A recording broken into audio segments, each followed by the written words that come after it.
From Homer Stryker Field in Kalamazoo, Michigan, the Rockford Rivets open up their most important series of the season to date. A two-game set on the road against the Kalamazoo Growlers here tonight on the first day of August in Kalamazoo, Michigan. Hello and welcome to Rockford Rivets Baseball. The Rivets pretty simply trail the Kalamazoo Growlers by 4 games with 10 to play in the regular season for the wild card spot essentially in the Great Lakes East Subdivision. Kalamazoo owns the tiebreaker. So Rockford effectively 5 games back with 10 to play, and their final 2 games of the season in the season series come today and tomorrow against Kalamazoo. Rockford's Caleb Durbin leads off against Jared Smetana for the Kalamazoo Growlers. Both lineups coming up in just a moment. Smetana making his first appearance for Kalamazoo on the mound. Smetana hails from Kent State, native of Ohio, the sophomore at 6'4", 225, right-handed thrower. Caleb Durbin, the right-handed hitting shortstop, comes up to play against him first. Batting .258 this season is Caleb Durbin, the freshman from WashU St. Louis. 0 for 4 in yesterday's game. And the line of the first pitch from Smetana is a fastball low and inside for ball 1, and we're underway in Kalamazoo at 7:04 Eastern Time. 80 degrees our temperature here in Kalamazoo at the start. 1-0 pitch is a strike on the lower half of the plate. 1 ball, 1 strike to Caleb Durbin. Durbin followed by Johnny Butler in center field, Jake Vanderwall on right, then Matt Higgins in left, Alex Steinbach at third, Kirk Liebert behind the plate. Here's the 1-1 pitch to Durbin. Fastball laced to the 5-6 hole for a base hit for Caleb Durbin. Rolls to left fielder Miko Rodriguez, and Durbin turns around a 1-1 pitch for a base hit to left.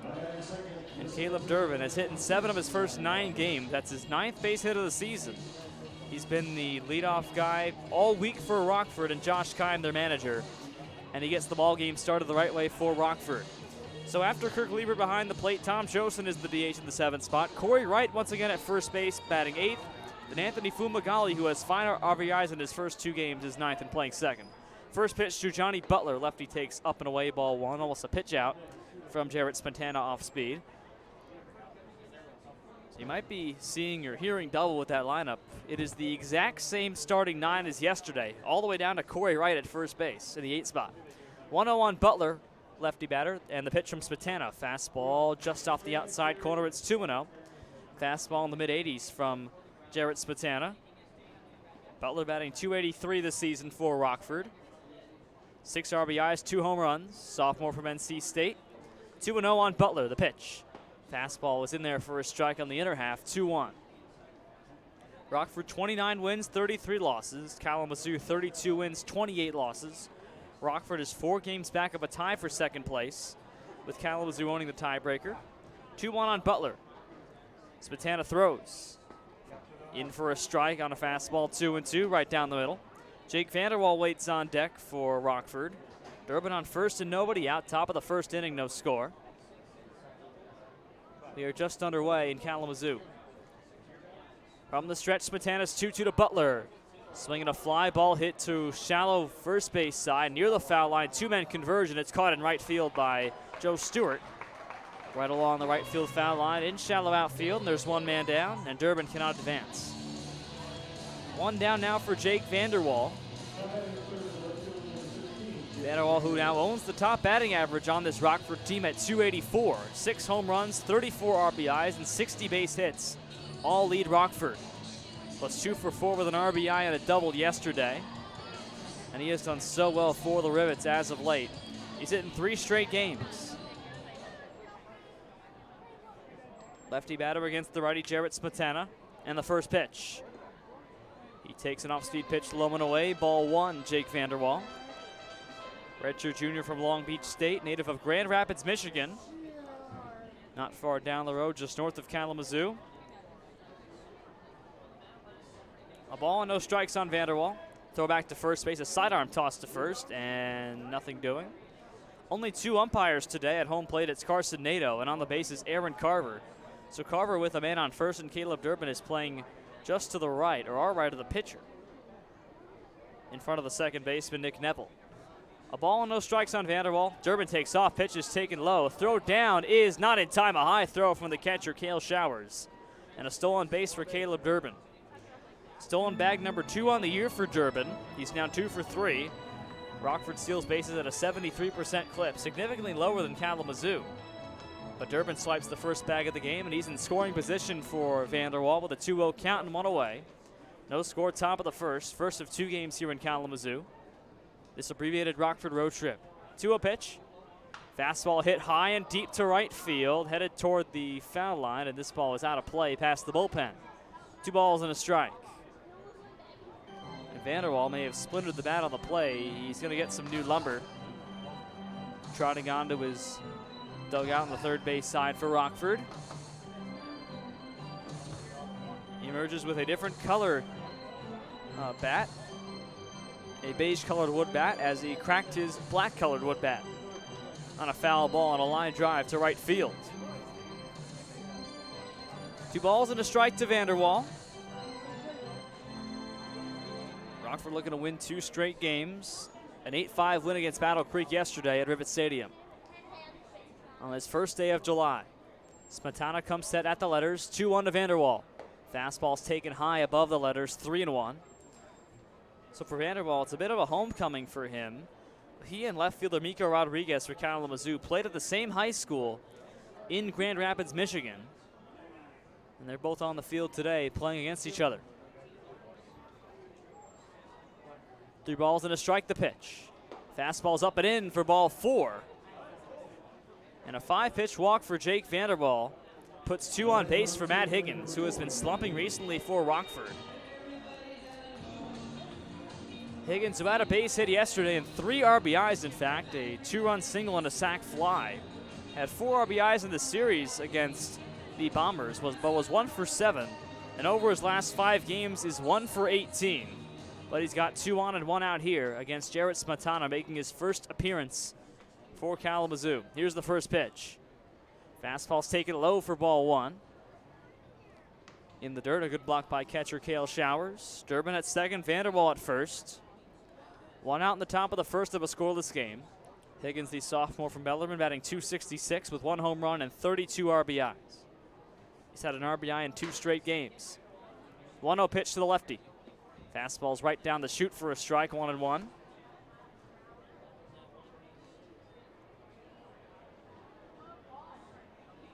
Higgins from Louisville, Kentucky, playing his 61st game of the season. He's missed just 2 games all year for Rockford. 1-1 pitch. Fastball is hit deep to center field. Going back on it, Coetzee near the dead center field wall. He leans back to make the catch against the warning track. Durbin goes to third base as Coetzee makes an unbelievable catch, and Higgins tips his helmet to him as he trots his way off the field between first and second base. It's 400 feet to dead center field. Higgins drove that ball about maybe 395. And Coetzee retreated back and made a catch, leaning back almost a half jump right up against that 400 sign in dead center to make the play and save easily 2 runs. Durbin does tag up to third base as Higgins flies out, and there's 2 away for Alex Steinbach. Steinbach is 2 for 7, but he's got 1 home run this season. He homered yesterday to deep left field. First pitch, and the righty takes a strike on a curveball. It's 0-1. Steinbach with a home run over the Meyer monster in deep left yesterday for Rockford. Just the 3rd Rivet player to do that this season. Malik Williams, Jeff Heinrich, and now Alex Steinbach doing so in just his 2nd home game. Here's the 0-1 pitch. Runner takes off from first. Pitch outside, and there's no throw down from Showers behind the plate. So a stolen base for Vanderwall, who's been really cooking on the base paths recently. Stolen base number 15 for him, leads the Rockford team. Brings up second and third, and a 1-1 count on Alex Steinbach. Righty on righty with 2 out. Scoreless game, top first. The pitch. Inside, the ball skips away just off to the right, but stays in the batter's circle. Cale Showers knocking it down. 2 balls and a strike to Steinbach.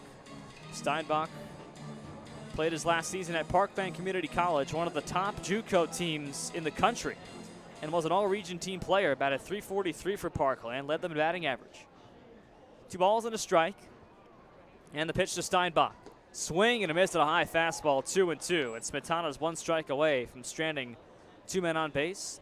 Smetana will likely go to just 1 inning here. A reliever making his first appearance of the season, as we've been told before the game.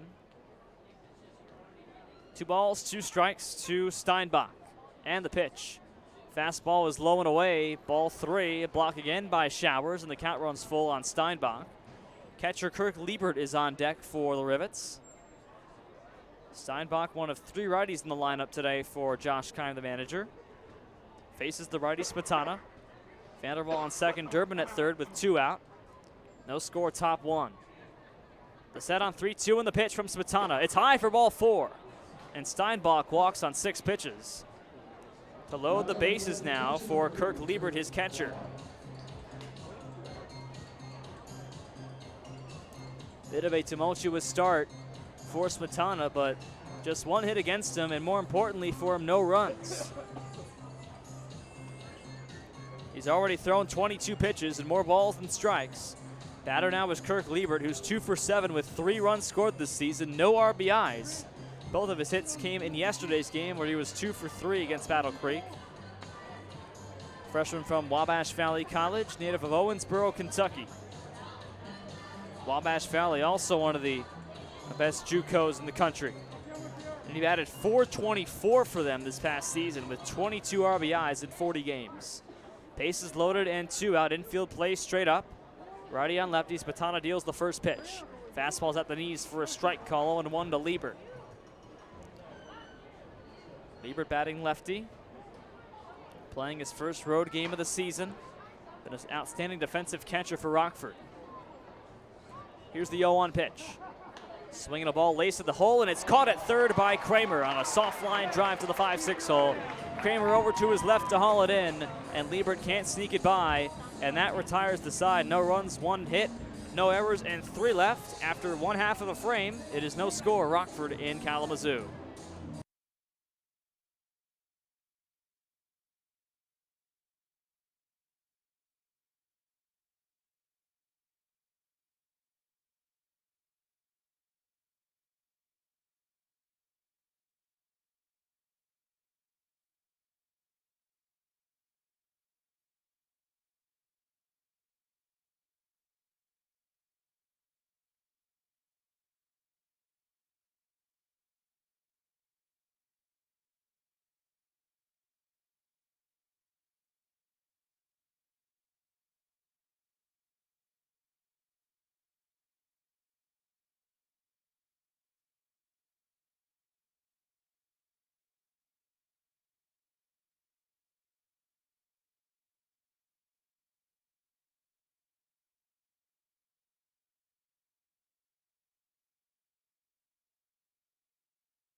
Bottom of the first, and Rockford and Kalamazoo have no score. Rivets leave 3 on base in the top of the first after a single and 2 walks.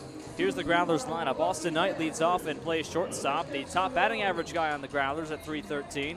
Shea Kramer follows him at third base. Nick Neville at second base batting third. Clay Owens at first base in the cleanup hole. Jimmy Sullivan, the DH, is fifth. Joe Stewart making his debut for Kalamazoo with 6th. Nico Rodriguez follows him, the Grand Rapids guy, in left field to bat 7th. Cale Showers also making his debut. He's 8th and catching. And then Brooks Coetzee batting .220, who's been an outstanding outfielder for Kalamazoo as of late. He's in center field and batting 9th. The Rockford pitcher against them is Jimmy Burnett, a guy coming off one of his best appearances of the season for the Rivets. ERA of 3.30 and a win-loss record of 2-2. His 10th start of the season, but has appeared against Kalamazoo twice and is 0-1 against the Growlers. Most recently, back on July 22nd in Rockford, allowed 2 runs in 2 innings and was pulled after that. Struck out 2 and walked 5. That was a Growler team that was on a 6-game losing streak, and the Rockford Rivets were swept by them. That really put Rockford in a deep hole that they have yet to dig themselves out of. Looking to make those 2 games up here today. And Burnett, who is one of Rockford's best starters, he's been there all season. The lefty facing a lineup of 6 righties and 3 lefties. Austin Knight, a righty, leads off against him, the shortstop. Jacksonville, Florida native from Tennessee. Batting .313 this season, 1 home run, 16 RBIs. Here's the first pitch, lefty to righty, and Burnett throws. Fastball's right down the pipe for a strike at 90 miles an hour from Burnett. You'll see 90 quite a lot from Jimmy Burnett. He's reached in the low 90s area this season. Here's the 0-1 pitch to Knight. Fastball back up the middle to his right. A diving play, and it's knocked down behind second base by Fumagalli. It's into right center field for a base hit. A hard ground ball to the right of the second baseman, Anthony Fumagalli. Got a glove on it, but it leaks into right center for a base hit. And Austin Knight gets aboard, so both teams get a leadoff base hit to start the game. And Knight just keeps on coming. He's been on base in 31 of his 32 games he's played, including today. Now Shea Kramer comes to bat. Here in the bottom of the first of a scoreless game, Kramer batting .294 this season, 2 home runs. From the stretch, Burnett first pitch. Fastball's in there for a strike right down the middle again to start off his at-bat, 0-1. 30 RBIs for Kramer, 60 base hits leads the team. 55th game played for Kalamazoo, most on the roster by a pretty decent margin.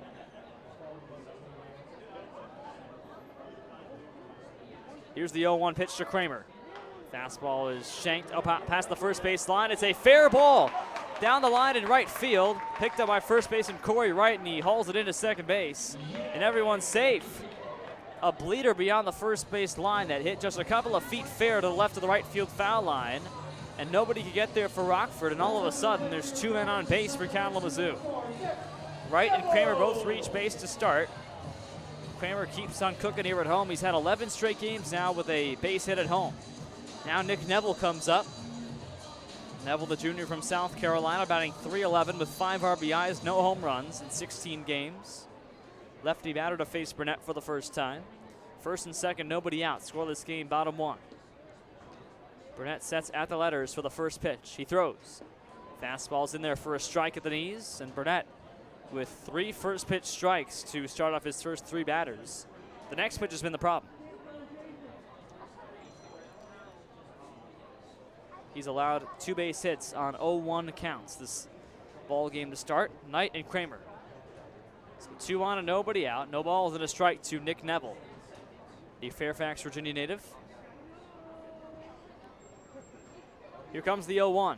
Squares to bunt, puts it down slowly past the batter's box. Tough play. The throw by Liebert is high, but caught by Wright. And both runners do move up on the sacrifice bunts. Excellent bunt by Nick Neville. That bunt maybe rolled about 5 feet. Didn't even reach past the dirt in the batter's circle.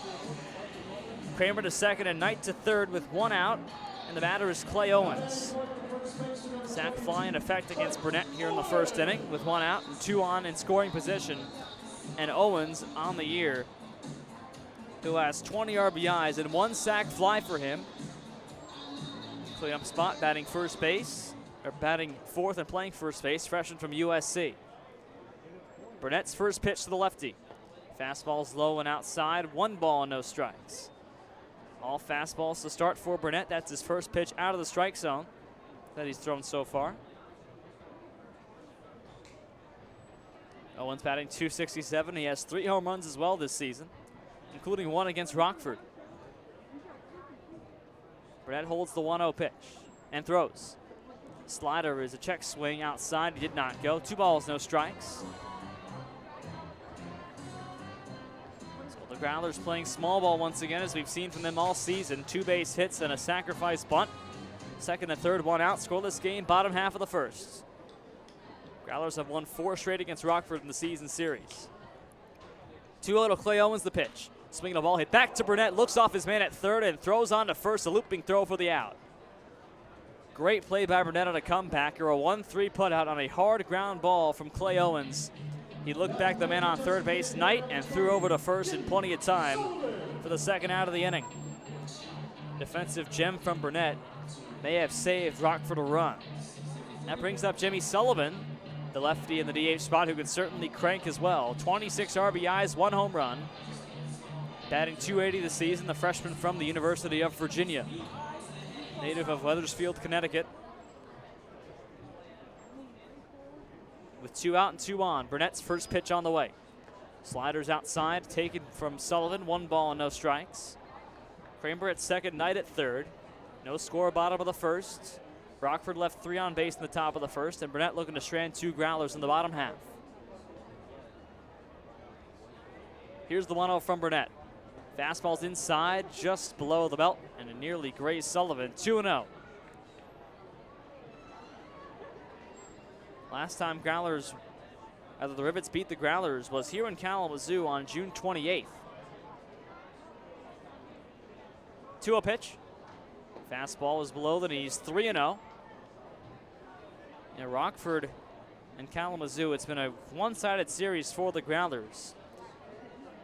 Kalamazoo owns the 7-3 lead in the series, but here in Kalamazoo, they've each won 2 games. 3-0 from Burnett to Sullivan. Here's the pitch. Fastball is in there for a strike inside corner, 3-1 on a ball that didn't appear to be in the strike zone. But on 3-0, anything goes, and the count is 3-1. Joe Stewart in right field waits on deck. Would be his first plate appearance of the season. 3 balls and a strike to Sullivan, lefty on lefty.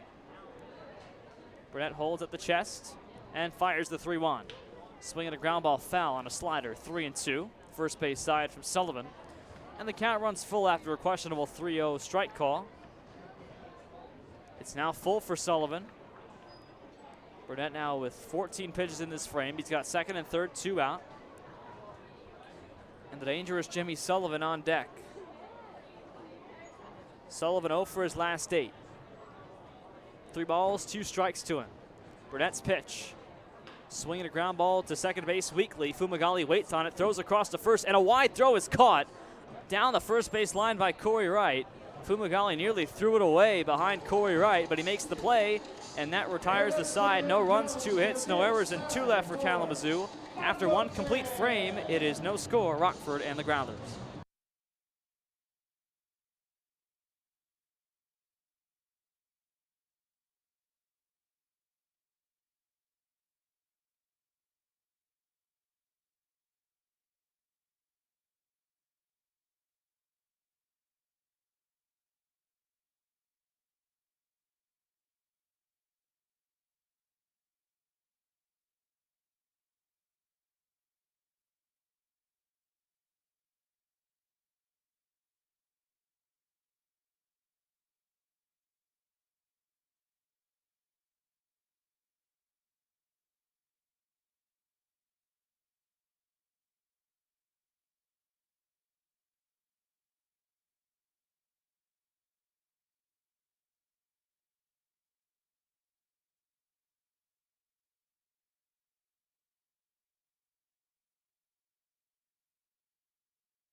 Top of the second, no score. Rockford and Kalamazoo. Homer Striker Field, Kalamazoo, Michigan. New pitcher for the Kalamazoo Growlers to begin the second. Snyder, the sophomore from St. Clair College, 6'2", 225, right-handed thrower. Facing Tom Jostin to begin the Rockford second, and the first pitch from Snyder. It's a fastball that's grounded weakly to the first base side and chop foul beyond the line. 0-1 to Jostin. So Cody Bachonki, the Kalamazoo manager, said before the game that he would throw Smetana in the first, Snyder in the second. Then Michael Dunkelberger will play the third inning on. He's a starting pitcher, and Snyder more of a reliever. So 2 relievers to start. Here's the 0-1 to Jostin, swinging a ball hit to right field, way back in the gap, and this one is over the head of the right fielder Stewart. Rolls to the right center field wall. Stewart picks it up, and Jostin hauls in at second base. He just trots on in with a standing double. A rip from Tom Jostin to the right center field wall as it one-hopped the wall and rolled down. And he begins the second inning for Rockford with a stand-up double. And for Jostin, he continues to rake. His 18th straight game on base.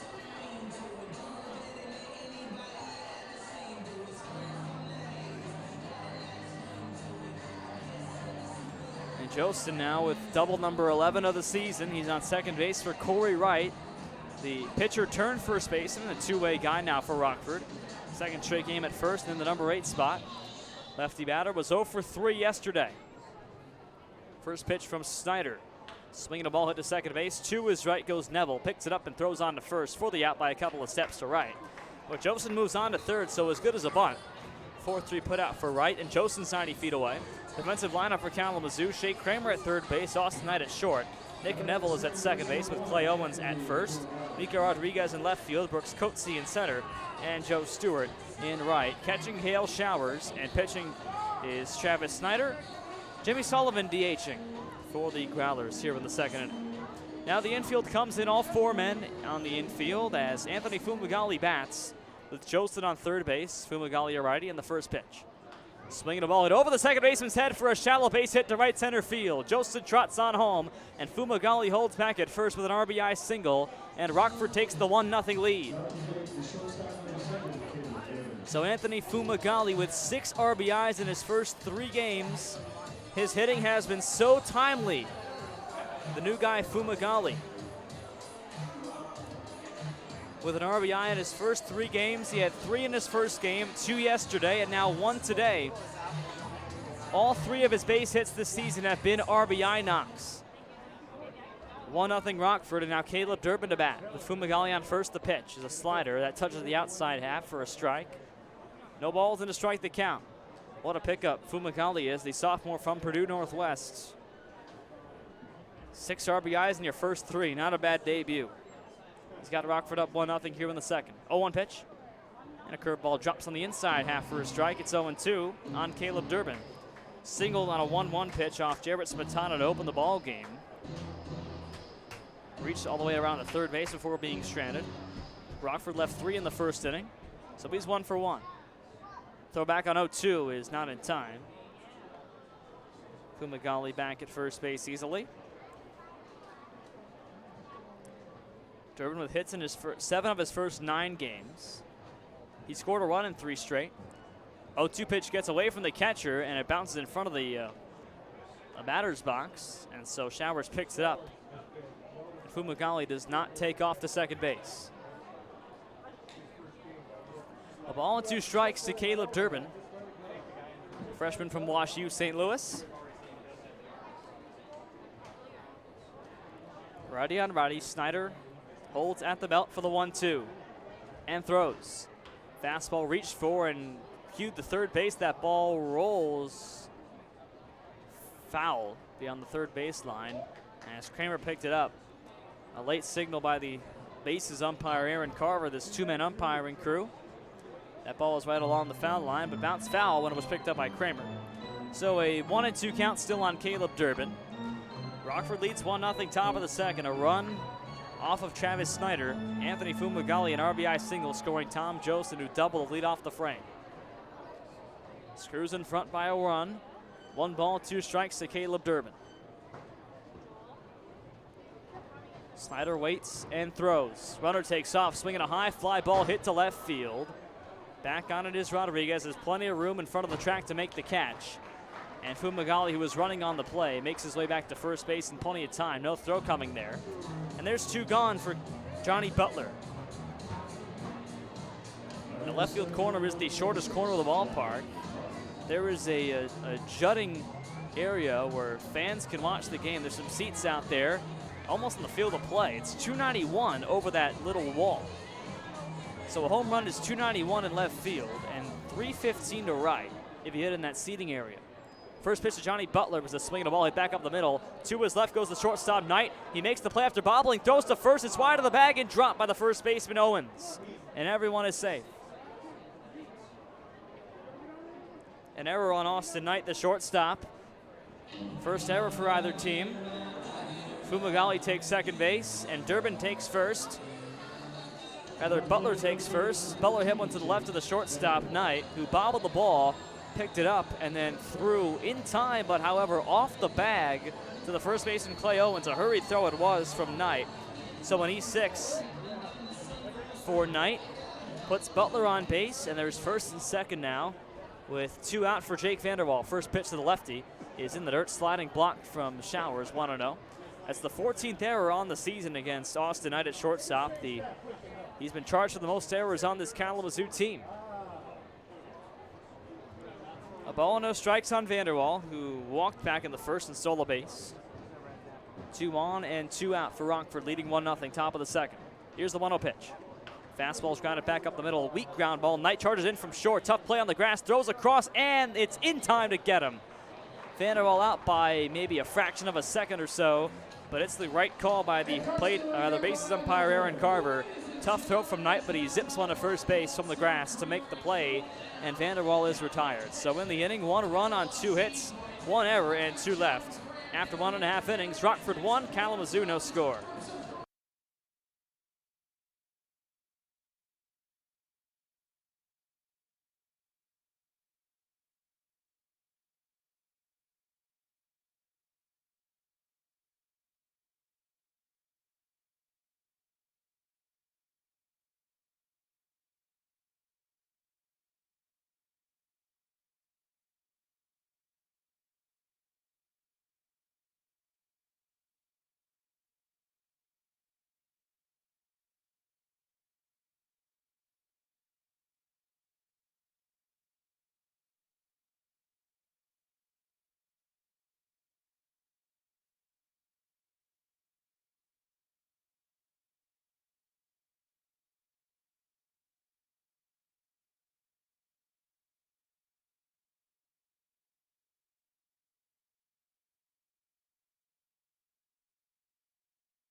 Home half of the second, Rockford leads Kalamazoo 1-0. Rivets get a run on an Anthony Fumagalli RBI single to score Tom Jost in the top half of the second. And so for KZoo, it's Joe Stewart leading off against Jimmy Burnett to begin the second. Stewart's first plate appearance of the season, the sophomore from Michigan State. 6'4", 205 from the right-handed side against the lefty Burnett. And Jimmy offers the first pitch to Stewart. Curveball is just high. 4-1, 75 from Burnett. So a fastball at 90 and a curveball at 75. 1-0 on Stewart, the right fielder. Here's Burnett's 1-0 pitch.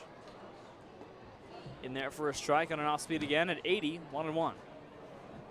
Stewart played 15 games for Michigan State, batted 3 for 17 with 1 RBI. Here's the 1-1 from Burnett. In the dirt on a curveball, 2-1. So Big Ten against Big Ten. Burnett from Illinois and Stewart from Michigan State. 2-1 from Burnett. He winds and lefty throws. Fastball is at the knees for a strike, 2-2. Late call from home plate umpire Carson Nato. But a strike call just at the knees of Stewart, who's 6'4". 2-2. Burnett working quickly now, throws. Swinging a ball hit foul to the first base side onto the concourse.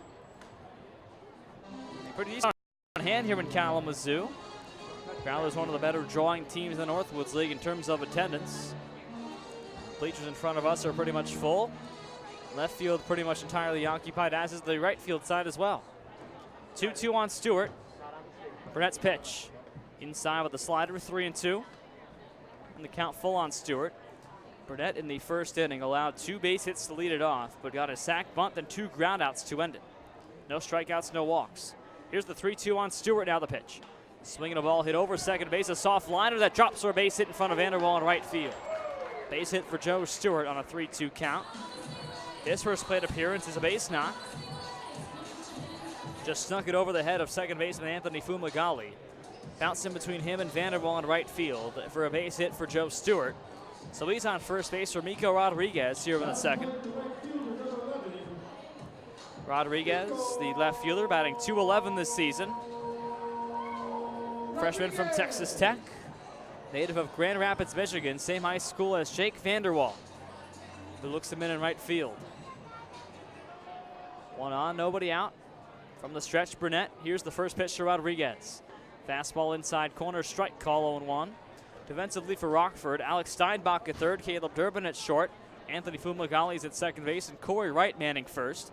And the outfield, Higgins, Butler, and Vanderwall left to right, with Kirk Liebert catching. Tom Josten DHing. Here's the 0-1 pitch to Rodriguez. Slider finds the corner for a strike on the inside again, 0-2.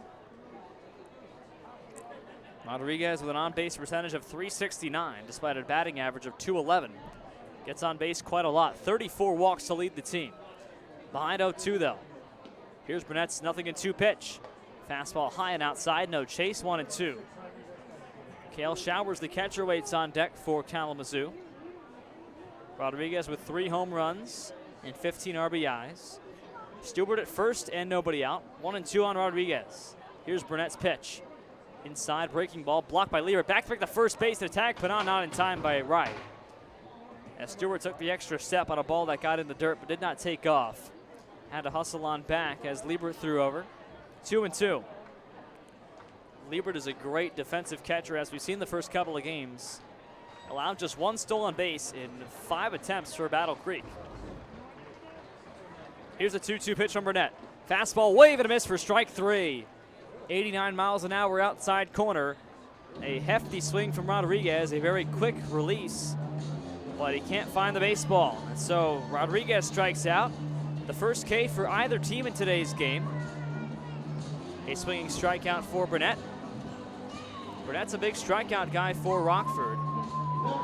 53 strikeouts, but against 31 walk. Control's been an issue for Burnett, the hard-throwing left-hander. Now facing Cale Showers. First pitch to the righty is high and outside, a fastball, 1-0. Showers making his first plate appearance for the Kalamazoo Growlers. Wearing number 16, the freshman from Northwood University. Here's the 1-0 pitch from Burnett. Curveball drops right down the middle for a strike. It's 1-1. Attendance today of 2,992 on a Thursday night, the first day of August. Another big crowd here in Kalamazoo, as we're used to seeing. 1-1 on Showers. Here's the pitch. Fastball hit to shortstop, a high chop, picked up by Durbin, goes to second one, the turn to first, and they get to, just in the nick of time, a 6-4-3 double play. Durbin, Fumagalli, and Wright turn it, and that retires the side as Stewart is erased and Showers grounds into a 6-4-3 double play. In the inning, no runs, 1 hit, no errors, and nobody left. After 2, 1-0 Rockford.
Top of the third, 1-0 Rockford over Kalamazoo here at Homer Stryker Field, Kalamazoo, Michigan.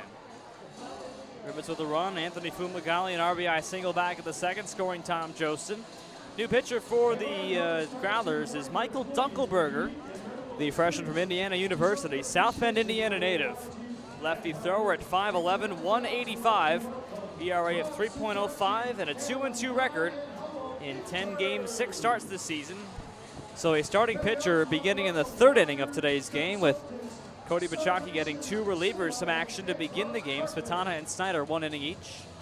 So Michael Dunkelberger inherits a 1-0 game for the Rivets. Looking to keep it that way here for Kalamazoo, as Rockford has 4, 5, and 6 up. Higgins, Steinbach, and Liebert. Middle third of the order here in the road half of the third. Higgins fly to center field back in the first on a long fly ball to dead center field that Brooks Coates picked off in front of the wall. Lefty on lefty, first pitch of the inning. It's a fastball low and away, ball 1. First time Dunkelberger has played against Rockford this season, the all-star for Kalamazoo. A ball and no strikes. And the pitch. Fastball is up and away again, 2-0.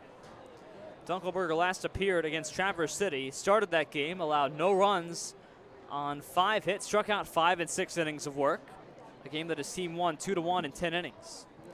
Here's the 2-0 pitch to Higgins. Fastball is on the outside corner of a strike of the knees. 2 balls and a strike to Higgins. That game back on July 26th, the last time the Pit Spitters have lost a game. 2 balls and a strike to Higgins. And the pitch. Swinging a ball fouled away to the backstop. Ooh. That one hit the top row of the stands. Didn't look like it hit anybody. 2 balls and 2 strikes on Higgins now. He cleared the screen behind home plate and found its way just to our left in the top row of the bleachers. 2-2 on Higgins now with Steinbach on deck. Nobody on, nobody out. Here's the pitch. Swinging a ball hit to left field, a shallow fly ball coming in Rodriguez, and that ball drops in front of him for a base hit. Higgins stops at first base. Rodriguez took a very circuitous route to the foul line in left field. It fell just inside the line with Kramer and Rodriguez, third base and left fielder, both coming on, and nobody can make the catch. And a base hit for Matt Higgins leads off the third. And Rockford gets a leadoff man in each of their first 3 innings by way of a base hit. Durbin a single back in the first, Joseph a double in the second, and now Higgins a single here in the third. Higgins with his second hit in as many games. Now Alex Steinbach looks to bring him in. Righty batter, first pitch to him. Fastball's taken inside, ball 1. Fastball at 87 from Dunkelberger.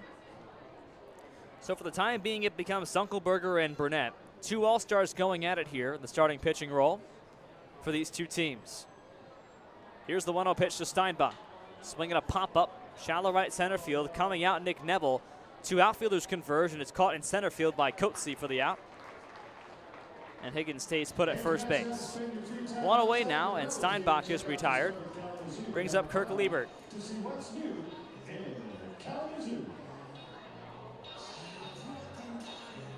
So Michael Dunkelberger out of South Bend, Indiana, but attends Indiana University. Did not play with IU this season. In the All-Star game, he allowed 1 hit in his 2/3 of an inning. Got a strikeout as well for the Great Lakes against the Great Plains back in Waterloo, Iowa on July 16th. He's appeared twice since then. First pitch to Kirk Liebert. Fastball swing and a miss for strike 1, a high fastball. No ball to the strike. Higgins at first and 1 man out. Top of the third, 1-0 Rockford here in Kalamazoo. No balls and a strike on Liebert. Here's the pitch. Slow ball hit to the 5-6 hole. A base hit, a hard ground ball that gets through and left. And first and second now with 1 man out. A base hit for Kirk Liebert to the opposite way. So Kirk Liebert, a 1-hopper to the outfield between 5 and 6, between short and third. First and second now with 1 man away. As Higgins goes to second base. Third base hit of the year for Kirk Liebert. Now brings up Tom Joseph, who's been swinging the bat really well. Joseph with 7 RBIs on the road trip for the Rockford Rivets. Their last road trip over the 4 games. And the series against Battle Creek was 2 for 7. Here's the first pitch to him. Fastball's taken at the knees, strike. 0-1. Jostin doubled the lead off the second inning and scored later on in the frame. And Anthony Fumagalli RBI single. Jostin's been on base in 18 straight games. Batting .333 over his last 7. Here's the 0-1 pitch. Fastball's taken for a strike again, outside corner, 0-2. So Jostin batting .223 to enter today's action. In his last 7 games, batting .333. So more than 100 points better than his batting average. He scored a run in 6 straight games as Jostin, finding his bat for maybe the second time all season really consistently. Here's the 0-2 pitch to him. Fastball's low and away, ball 1. Jostin, the only 2-time Rockford Rivets Player of the Week. Found his bat earlier in the season, but slumped after he got Player of the Week from us, and looking to avoid having that happen here again after he's found his bat really the best time all season, the most opportune time as well. He's been one of the hottest Rockford players over the past week and a half. A ball and 2 strikes to him with 1 away. Here's the pitch. Fastball low and outside, taken at 90 miles an hour, 2-2. Higgins at second, Liebert at first. 1-0 Screws, top of the 3rd with 1 away. Cory Wright waits on deck, still in search of his first hit as a Rivet this season. 2 balls, 2 strikes on Tom Jostin, lefty on lefty. Dunkelberger with 2 men on base against him in the frame. The All-Star stares in. Here's the 2-2 pitch. Swinging a ball hit back to the screen. 2 balls and 2 strikes. Inside fastball. And Jostin got a piece of it toward the thin end of the bat. Looks like Ben Rosengard's going to pinch hit for Cory Wright here and play first base. So Wright comes out of the game. It'll be 12 batting for 11 on the on-deck circle.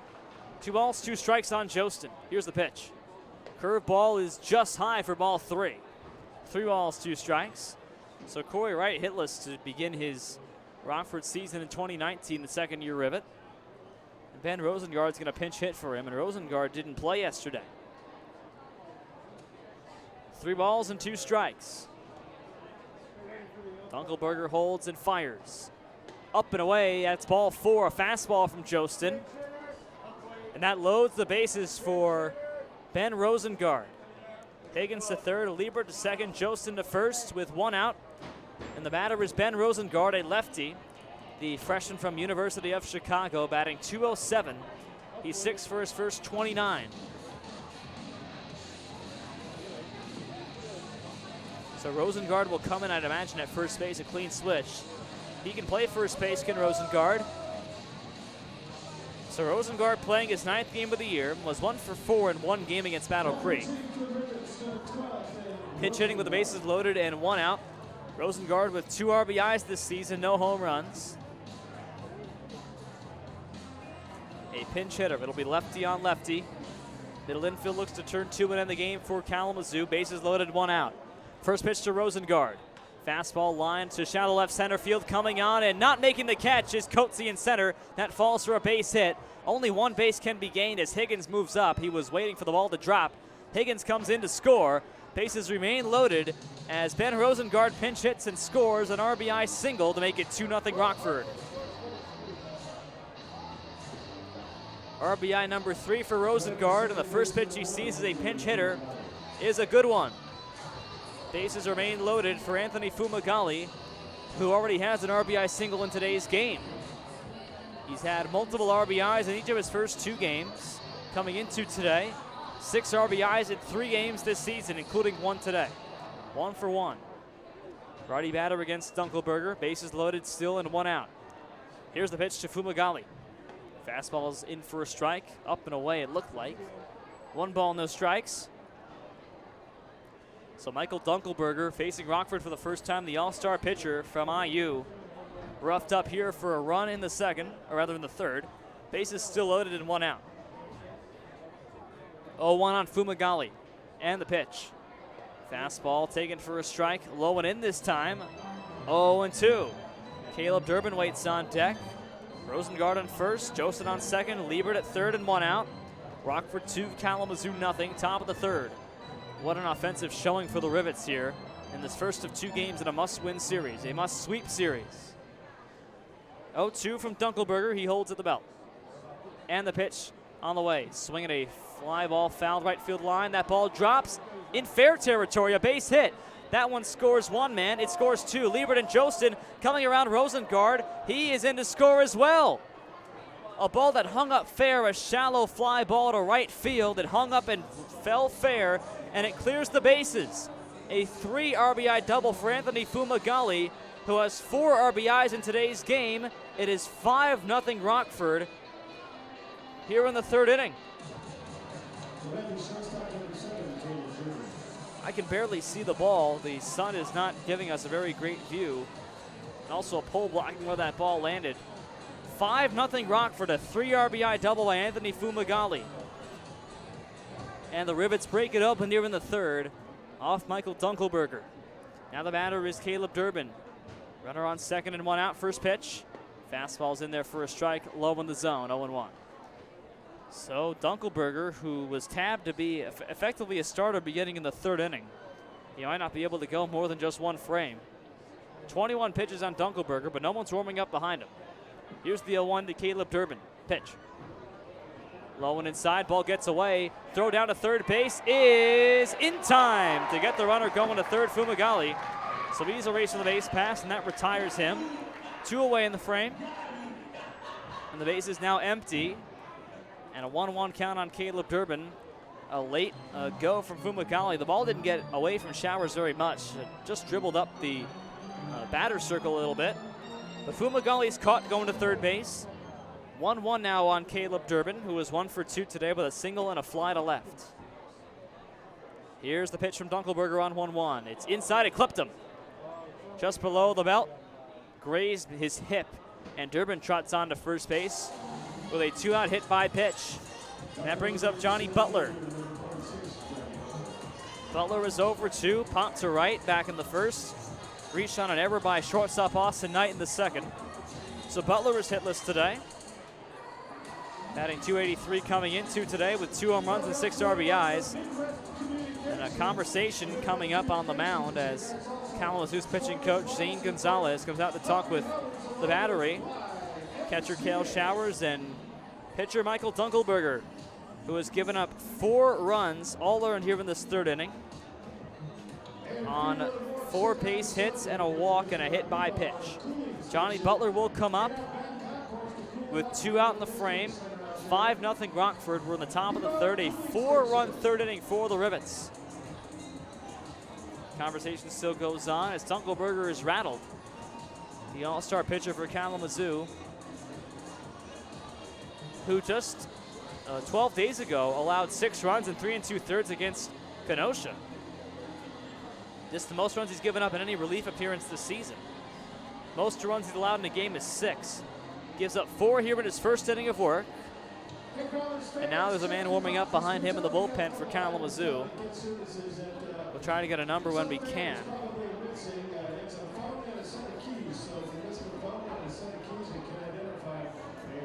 Try to identify who the new pitcher is. And the trainer's coming out for Kalamazoo, maybe to check on the pitcher Michael Dunkelberger here. Dunkelberger clearly not throwing his best stuff, so maybe he's just not feeling too great. They've got someone warming up right now. Can't see a number right now. In the right field bullpen. And the trainer looking on the pitcher Michael Dunkelberger. A 5-0 Rockford lead. We're in the top half of the 3rd. Rivets with 4 runs here in the 3rd after 1 run in the 2nd. A base hit for Matt Higgins, a pop-up by Steinbach to center. Liebert singled, Jostin walked, then Rosengard pinch hit and singled in a run. Then Anthony Fumagalli with a bases clearing 3 RBI double. And then Caleb Durbin was hit by a pitch by Dunkelberger. And now the trainer is out to talk with Dunkelberger, and still going on the conversation. Zane Gonzalez initially came out, then the trainer walked her way onto the field from the 3rd base dugout.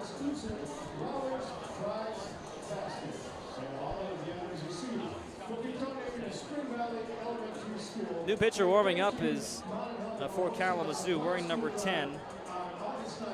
Anit Wargalet, the sophomore from Grand Valley State. Unclear as if he'll come in, and now it looks like he'll be trotting on for the bullpen to come in for Dunkelberger. So Nate Wargalet will come in, the 6'6" right-handed throwing sophomore, as Dunkelberger leaves the game with 4 runs charged to him, and Caleb Durbin on base with the hit by pitch with 2 out in the top of the third. 5-0 Rockford, a pitching change for the 3rd time in this game for Kalamazoo. New pitcher coming up after this.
Top of the third, 5-0 Rockford. New pitcher for Kalamazoo is Nate Wargalet, replacing Michael Dunkelberger, who after facing 7 batters and getting just 2 outs, allowing 4 earned runs, comes out of the game. The trainer looked to check on him, and he comes out.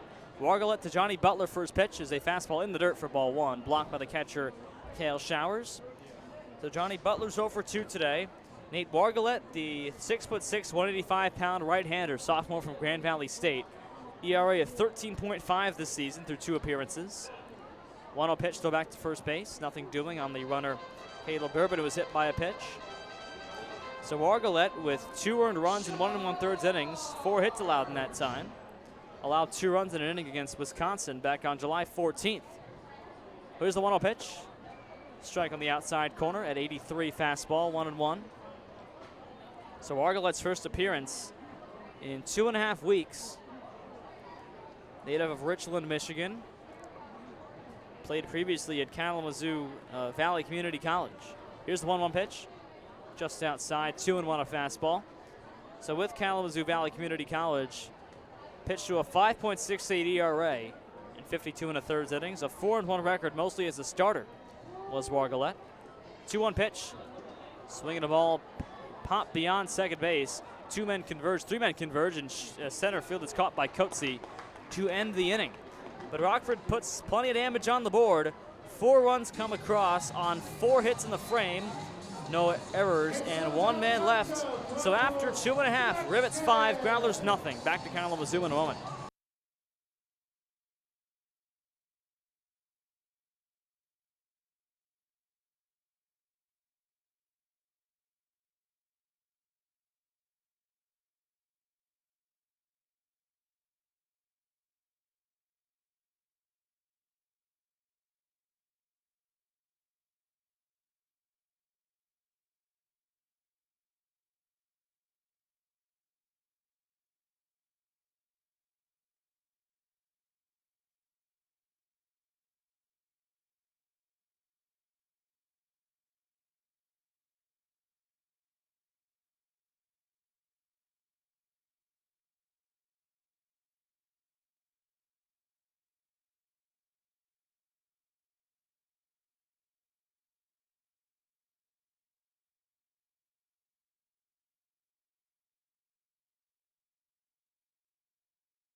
First pitch to Brooks Coatsy is taken for a ball. 1 ball and no strikes. It is 5-0 Rockford here in Kalamazoo. We're in the bottom half of the third. Jimmy Burnett leads on the mound. 1-0 pitch is outside off speed. 2 balls and no strikes. Brooks Coatsy, the 9-hitter. 9-1 and 2 up for Kalamazoo here in the third. Coatsy, Knight, and Kramer all righties against the lefty Burnett. 2-0 pitch to Coatsy on the way. Fastball was in there for a strike inside corner. 2-1.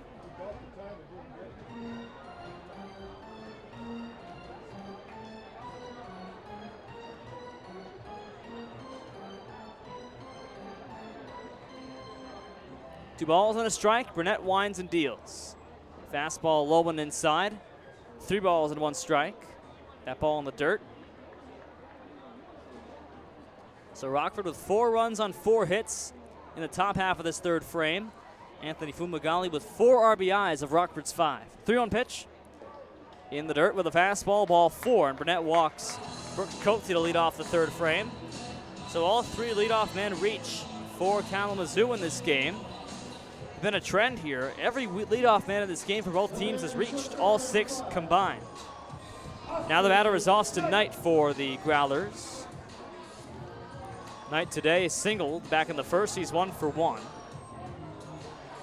Growlers trail 5-0. They've got a man on base for Knight.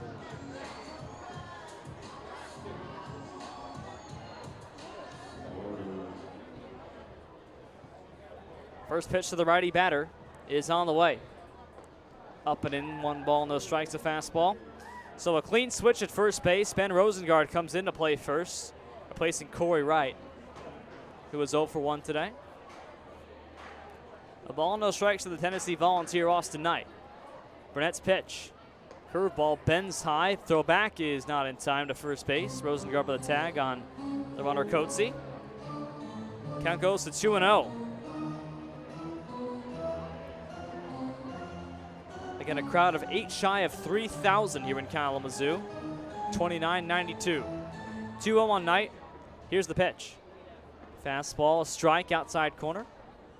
It's 2-1. Of course, Kalamazoo, one of the best teams for attendance in the Northwoods League. In fact, the 3rd best. They average 24.79 a game. 2 balls and a strike to Knight. Big lead off first from Coatsy. Being held on. Burnett throws the 2-1, swinging a fly ball line foul. First base side, well out of play. 2 balls and 2 strikes to Knight. Shea Kramer waits on deck. And it's a 5-1 contest here in Kalamazoo. The Rivets shutout, his bid is ended by a screaming double off the left field wall by one Austin Knight. RBI number 17 for Knight, and his first double of the season. That brings in Adam Carey to talk with his entire infield here, Jimmy Burnett and company. It's now 5-1 Rockford. We're in the bottom half of the third. Rockford's got nobody warming up. So Burnett going to finish out this inning at the very least. Only at 40 pitches is Burnett, facing Shea Kramer, who has singled in this game. So Austin Knight is 2 for 2 with an RBI. Kramer is 1 for 1.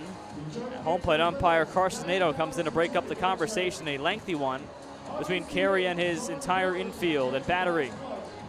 Burnett, the lefty, is going to stay out there. He's allowed 1 run on 4 hits. Burnett has walked just 1 man and struck out 1. Atypical for him.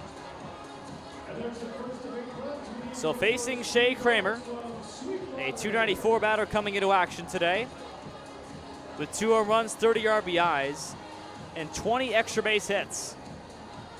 Only needs 1 bag really to score Knight from second base. 5-1 Rockford, bottom 3. Lefty Burnett, the righty Kramer, sophomore from the University of Utah. Burnett stares in, now has the sign, and sets at the letters. From the stretch, the first pitch to Shea Kramer. He deals. Fastball drops in for a strike. It's 0-1, lower half of the zone. The Growlers finally score. This is one of the best offenses in the Northwoods League. 6th best average at .266 are the Growlers. Rivets bats have showed up much better than the Growlers so far in today's game. No balls and a strike to Kramer. Burnett a long look at second base. At Knight now the pitch. Curveball is just below the knees for ball one. 1 ball, 1 strike. So the Growlers are the 6th best batting average in the Northwoods League. Rockford the 6th worst, 17th. Growlers batting 25 points higher. And they really beat up Burnett last time that he faced this Kalamazoo team in Rockford. 1-1 on Kramer. Now the pitch. Swinging a fly ball hit to the gap in left center field. Higgins comes over with Butler. That ball is over Higgins' head. It rolls to the left center field wall. Around third base comes Knight. He's in to score. Kramer stops at second. Back-to-back RBI doubles for Kalamazoo. Makes it 5-2 Rockford in the third. So Coetzee walks. Knight doubles him home, and then Kramer doubles home Knight. RBI number 31 for Shea Kramer, the third baseman. And back-to-back two-baggers for RBIs off of Jimmy Burnett makes it 5-2. Kalamazoo making it interesting here. Nick Neville now comes up to the plate for the second time today. Neville with a sac bunt back in the first to move Knight and Kramer over to second and third, but neither of them could score. Neville, the junior from South Carolina, native of Fairfax, Virginia. Batting .311, 19 for 61 to begin the year. Played just 16 games. Has 5 RBIs to his credit. Kramer at second and nobody out. Lefty on lefty here. Burnett's first offering. Fastball in the dirt, ball 1. Catcher Liebert blocks that. 1 ball and no strikes. Kramer at second base and 1 out. Growlers with 2 runs here in the third. It's 5-2 Rockford. Bottom half of the third frame. Nobody warming up behind Jimmy Burnett. Growlers have used 4 pitchers already. 1-0 on Neville. Here's the pitch. Inside fastball. Nearly clips him. It's ball 2, 2-0. Fastball at 90 miles an hour. Of course, Kalamazoo's bats can certainly get hot. A lineup of pretty much all power 5 guys. They know how to swing the bat. They swing very well for a .266 average this season, top 6 in the league. 2-0 pitch to Neville. Slider is blocked low. 3 balls and no strikes. Kramer at second and nobody out still here in the third. 3 straight men to reach base. Tying run is on deck for Kalamazoo, trailing 5-2 in the bottom of the third. 3-0 on Neville. Burnett looks in and has the sign from catcher Kirk Liebert. And brings home the 3-0 pitch. Fastball right down the middle for a strike. 3-1. Clay Owens waiting on deck, the cleanup man, batting and playing first base. 0 for 1 today with a ground out. 3-1 to Nick Neville. Burnett taking a long look. Normally a quick worker. Now comes set for a 3-1, looks back at second base and throws the pitch. Fastball is low for ball 4 and a 5-pitch walk to Nick Neville. 5-pitch walk to Neville. And it's first and second with nobody out for Clay Owens. So 4 straight men reach off Burnett. And now Rockford's got men warming up in their bullpen. Adrian Santiago's one of them getting loose. Wearing number 19 for Rockford. There are 2 pitchers there warming up, or at least getting ready to. None of them throwing just yet. Now Clay Owens to bat. Owens is batting .265, 20 RBIs, 3 home runs this season, lefty on lefty. Burnett's first offering. Curveball bends inside. 1 ball, no strikes. Neville at first, Kramer at second, still nobody out. Growlers with 2 runs home in this bottom of the third. They trail Rockford 5-2. A ball and no strikes on Owens. Burnett holds and deals. The 1-0 pitch to the plate. Fastball swinging a ground ball foul. Chops beyond the first base side, out of play. 1 ball and 1 strike. Burnett is now at 50 pitches on the day. Or they're about to be at 50 pitches. 26 strikes, 23 balls. Next one will be number 50 for Burnett. 1 ball, 1 strike to Clay Owens.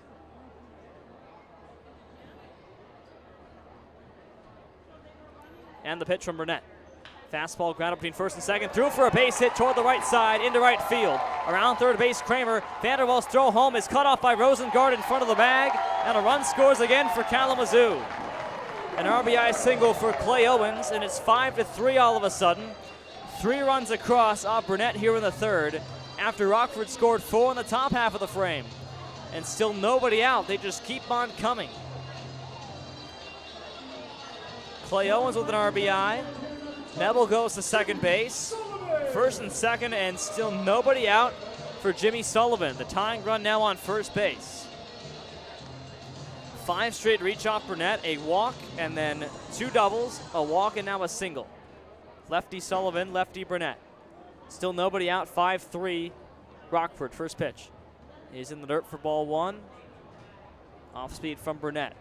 Sullivan grounded out to second base to end the first inning and strand 2 men on. Neville and Owens both on base, first and second with nobody out. A ball and no strikes. The count to Jimmy Sullivan, the Virginia Cavalier. Here's the first, rather, here 1-0 pitch. Curveball is looped past to the third base side, a pop-up. Calling forward, and Steinbach makes the catch over his left shoulder beyond the third base foul line. So a pop out for Sullivan is the first out of the frame. Neither runner can move up. So Neville and Owens both stay put, and with 1 away, I'd imagine a double steal might be in effect here to eliminate the double play. Kalamazoo's base stealing percentage is 84.2%. Batter now is Joe Stewart, who's playing his first game today. Singled back in the second inning, so he's 1 for 1 today and on the season. Single into right field back in the second frame. Off of Burnett. Right-hander Stewart, here's the pitch.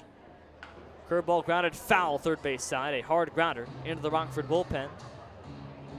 They got 2 pitchers getting loose. It's Adrian Santiago who is throwing right now. Jordan Nelson also there, along with hitting coach TJ Merrick. No balls and a strike to Stewart, sophomore from Michigan State.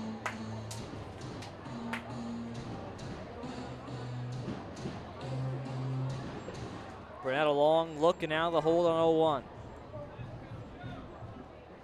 He deals to Stewart.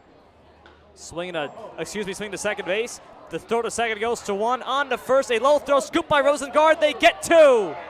6-4, 3 double play. Durbin, Fumagalli, and Rosengard. A second 6-4-3 inning-ending double play for the Rockford defense. But 3 runs come home.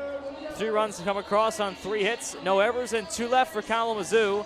After 3 innings of play, Rockford 5, Kalamazoo 3. Rivets baseball coming up from Kalamazoo, Michigan.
Top of the fourth, Rockford leads Kalamazoo 5-3. This must-win game for the Rivets. Jake Vanderwall leads off against the pitcher for Kalamazoo, Nate Wargalet. First pitch is a ball, 1-0. So Vanderwall batting here to begin the fourth. He is 0 for 1 with a walk and a ground out to shortstop. Here's the 1-0 pitch. Fastball inside, two balls and no strikes. Vanderwall's hitting 3 straight games after having a 12-game hitting streak snapped back on July 26th, his longest of the year. Here's the 2-0 pitch to Jake Vanderwall.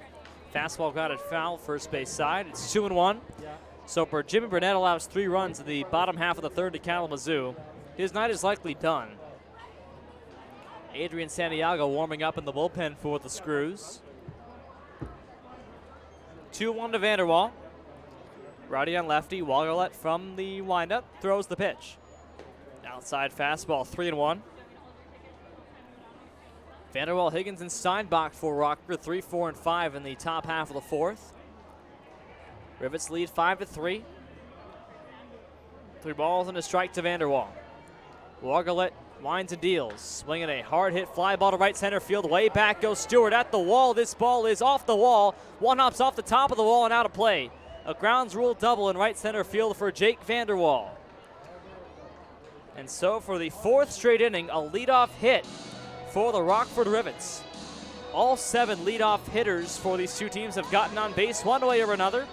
And Vanderwall doubles to begin the top half of the fourth. 14th double of the year for Jake Vanderwall. Tied for the Rockford lead with Matt Higgins. A grounds rule double to right center field. Now the batter is Matt Higgins, the aforementioned Higgins, with 14 doubles himself. Vanderwall on second base and nobody out. Pitch. Strike, fastball, low and away. No balls and 1 strike. Matt Higgins is 1 for 2, single and scored a run back in the third his last time. Fly to center his first time in the opening frame.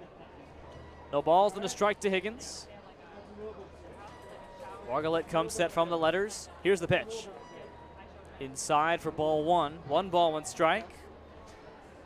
Looking around the league, Madison leads Battle Creek 7-4 in the top half of the fourth, and Traverse City is scoreless in Kenosha. Bottom half of the first. Kokomo trails Fond du Lac 3-1 in the top of the fourth in Kokomo. Some interleague action going on, or interdivisional action. 1-1 on Higgins, now the pitch. Fastball hit deep to right center field. Way back on it goes Coatsy near the wall. That ball is over the wall. There's no signal. It's an automatic double. That ball went over the wall for an automatic double. And Higgins thinks he's hit it out of the park. He's circling the bases. Well, let's see. The umpires rule now 2 bags. The umpire on the bases rules 2 bags. It's an automatic double to right center field. And, okay, the ball did not clear the wall. Hit off the top of the wall. It got caught in something, and the fielders cannot find it in right center field. Higgins thought he had cleared the wall, but he did not. So it's an automatic double for Matt Higgins. Vanderwall comes home to score, and Rockford takes a 6-3 lead at the top of the fourth. The center fielder, Brooks Coatsy, put his arms up right away as that ball did not clear the wall. It hit out the top of the wall and was caught in perhaps a flag out there or a sign in right center field. So it was an automatic double. Vanderwall home to score automatically. 6-3 Rockford, top of the fourth. Now the batter is Alex Steinbach. First pitch is inside, ball 1, off speed coming from Nate Wargalet. So back-to-back doubles. Jake Vanderwall a ground through double, 1 hop in the wall. Then Higgins an automatic double. A ball, no strikes to Steinbach, who steps out of the batter's box. Steinbach has walked and popped to center. He's 0 for 1 today. Rockford's third baseman. It's righty on righty here in the fourth. 1 on and nobody out. Higgins on second base. The pitch. Fastball hit deep to left field. Back goes Rodriguez near the wall. That ball is gone. A 2-run home run for Alex Steinbach. His second home run in 2 days. He scores Higgins and himself, and Steinbach again rakes to left field as pull side. Rockford takes an 8-3 lead. Second home run of the year, second home run in 2 games for Alex Steinbach. The sophomore from U of I, one of Rockford's new additions, gives the Screws an 8-3 lead. And they are battering Nate Wargalet right now in his 4th frame. A 3-run 4th for the Rockford Rivets as Steinbach goes deep. Back-to-back doubles and then a home run. A 2-run shot for Steinbach. And now the batter is Kirk Liebert. Liebert has singled and scored a run today. He's 1 for 2. Line to third back in the opening frame to end it. Here's the first pitch. Outside, 1 ball, no strikes. Rockford with 4 runs in the third. Kalamazoo countered with 3, but Rockford's gotten all 3 of those runs back. 8 runs on 10 hits for the Rockford Rivets. They lead 8-3 here in the top of the 4th. Here's the 1-0 pitch to Liebert. Fastball is on the corner, outside for a strike, 1-1. So Vanderwald doubles to right center field, Higgins doubles to right center field, and Steinbach with a no-doubter home run to left center. 1 ball, 1 strike to Liebert. Here's the pitch. Swinging a flare to right center field, over in the gap, and that one is caught by Coetzee, hung up too long from Liebert. And there's the first out of the 4th. So until that point, the only out Wargalet had recorded was the first man he faced, Johnny Butler, in relief of Michael Dunkelberger with 2 out in the 3rd. 3 straight extra base hits here in the 4th for Rockford. Now Tom Josten comes up, a guy who has certainly raked as of late. He's got a double and a walk and 2 runs scored today. He's 1 for 1. 7 RBIs in Rockford's last road trip with 2 home runs there. He's got 3 long balls this season. First pitch. Fastball check swing, it's low and inside. 1 ball and no strikes. Josten with 3 home runs, 25 RBIs, batting .223 coming into today's game. Here's the 1-0 pitch from Wargalet. Fastball on the outside corner, strike call from Carson Nato. And the count is 1-1. Josten, the sophomore from UCF. 1-1, wave and a miss and a pitch in the dirt. 1-2. Josten from Marshalltown Community College would go into Central Florida next season. Been on base in 18 straight games has Josten. He scored a run in 6 in a row, including 2 today. Here's the 1-2 pitch from Wargalet. Fastball is fouled away, left field and out. Still 1-2. Rockford with an 8-3 lead. Rivets have scored 8 runs in now 3 straight games. The offense is really lit up after a questionable road trip in Traverse City. 1-2 pitch to Josten. Swinging a grounder to first base and foul. Into the Kalamazoo dugout, first base side as it rolls.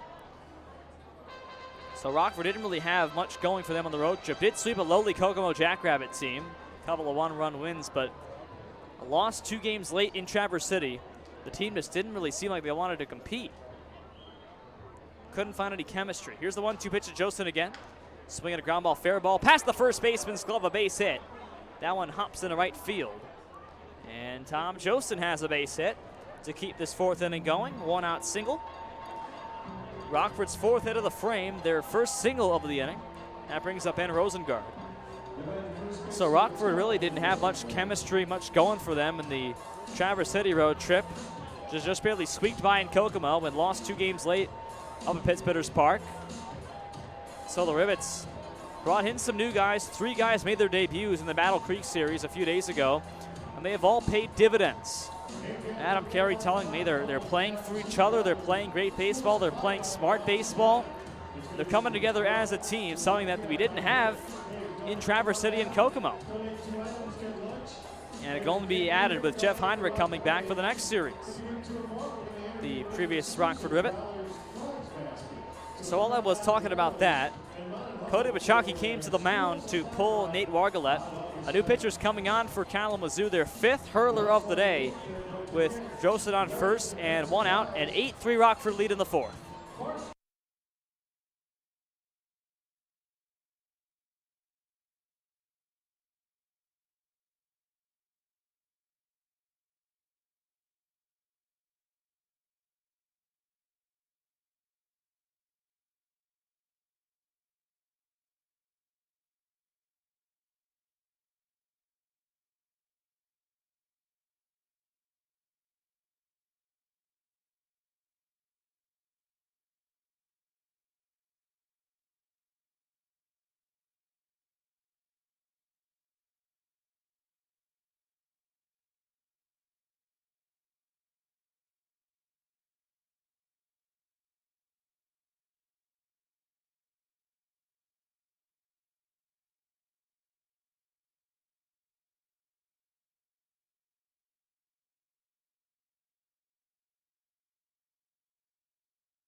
New pitcher is the lefty Alex McCutcheon for Kalamazoo. Top of the fourth, Rockford 8, Growlers 3.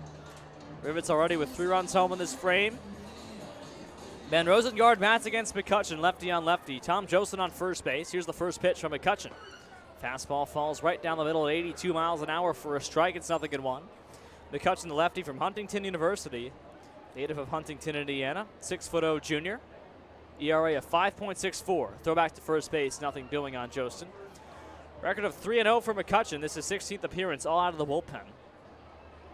ERA of 5.64, whip of 1.75. Last appeared in Traverse City yesterday and allowed 1 hit in 1 inning. 0-1 is hit to the right side, past the glove of Owens for a base hit to right field. Going first to third, Josten. He's in there safely. Rosengard a wide turn at first, and he hops on back. Ball gets away from the third baseman on the throw over, and going to second base on a slide is Rosengard. So Tom Josten takes third. The ball got away to his cutoff man at short. Hop past the third baseman, Kramer. And it goes to second and third now for Rockford, and 1 away.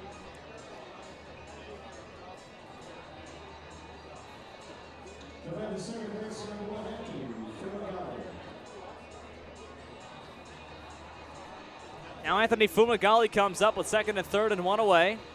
Rockford looking to extend an 8-3 lead here with the fourth. Fumagalli's got 2 hits and 4 RBIs today. Infield comes in. First pitch is inside corner strike. 0-1. So Fumagalli on the season, wearing number 1 with 9 RBIs in his first 3 games. That includes 4 RBIs today. A single back in the second, scored 1. Double back in the third, scored 3. Fouls off the 0-1 pitch to the right side. In the bleachers, 0-2.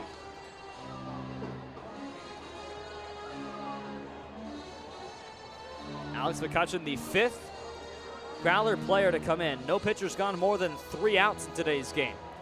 No balls, 2 strikes on Fumagalli. Here's the pitch. Curveball is flared to right field. Down the line it comes. It drops for a base hit. That scores Josten. Around third comes Rosengard. Ball picked up and right, and there's no throw coming home. A 2 RBI single for Anthony Fumagalli. 6 RBIs in today's game.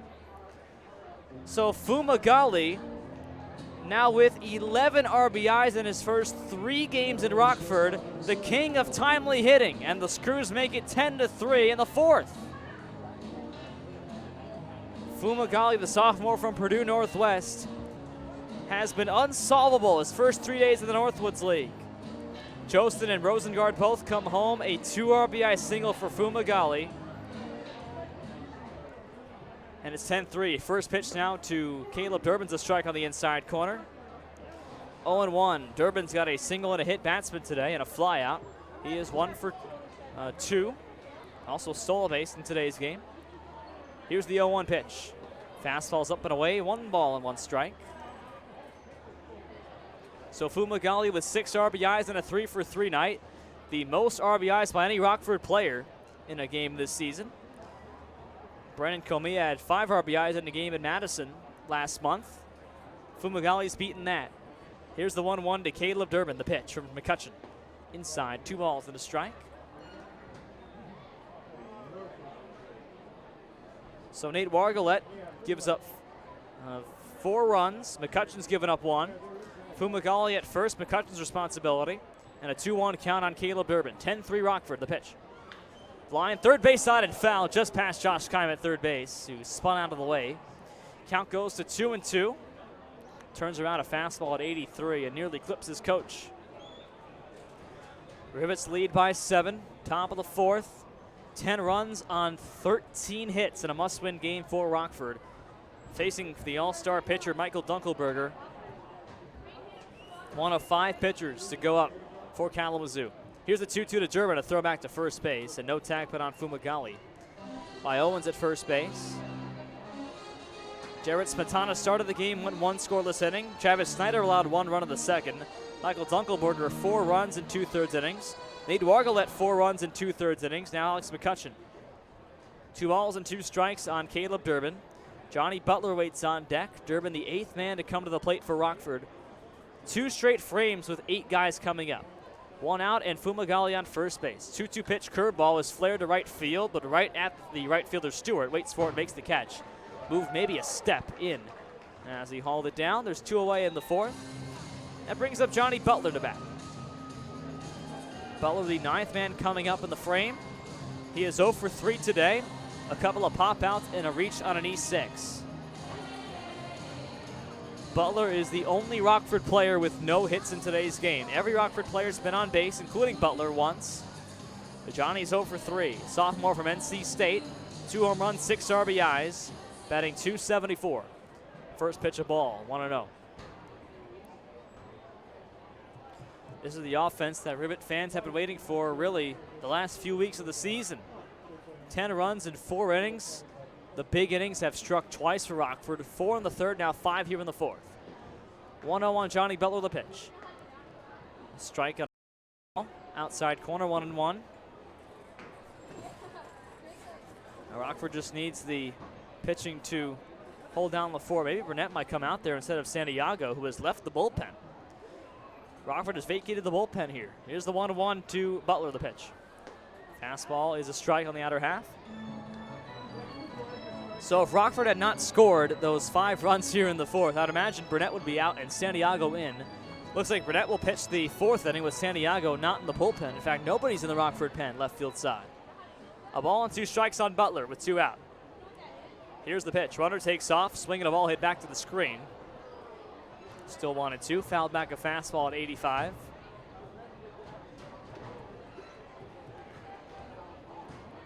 Fumagalli at first and 2 out. Anthony Fumagalli with 6 runs batted in this game. 3 RBI hits today. 1 ball and 2 strikes to Butler. McCutcheon holds and sets at the letters. Here's the 1-2 pitch. Sliders off the plate low and away. 2 balls and 2 strikes to Butler.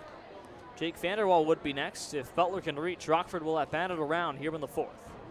10-3 Rivets. Out hitting Kalamazoo 13-6. They're errorless in the field. Here's the 2-2 pitch to Johnny Butler. Fastball's in the dirt, ball 3. Ball gets away from the catcher. Fumagalli goes from first to second base, and the ball was actually out of play. So Fumagalli has to go back to first. Or no, he's going to go back to second base. He thought the ball was fouled away. Well, the ball was not foul. It was in the dirt. Fumagalli didn't see it, so he goes back to first before realizing he has second base. Fumagalli wants time, and he's not granted it. So he comes to second base on a ball that got well past the catcher on a wild pitch. 3-2 on Johnny Butler with 2 out. Here's the payoff pitch.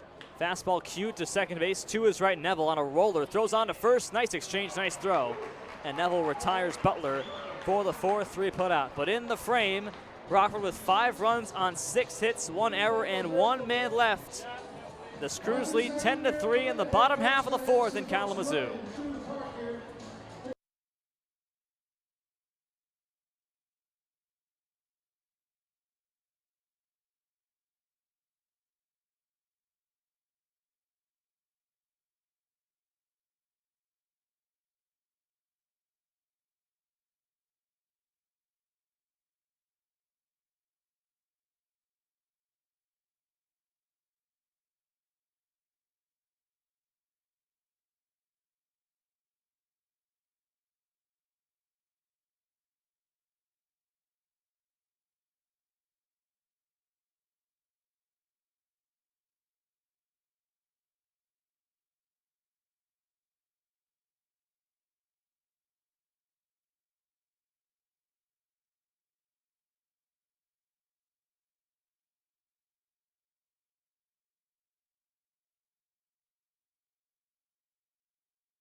Bottom of the fourth, Kalamazoo batting with Rockford leading 10-3 here at Homer Stryker Field, home of the Kalamazoo Growlers.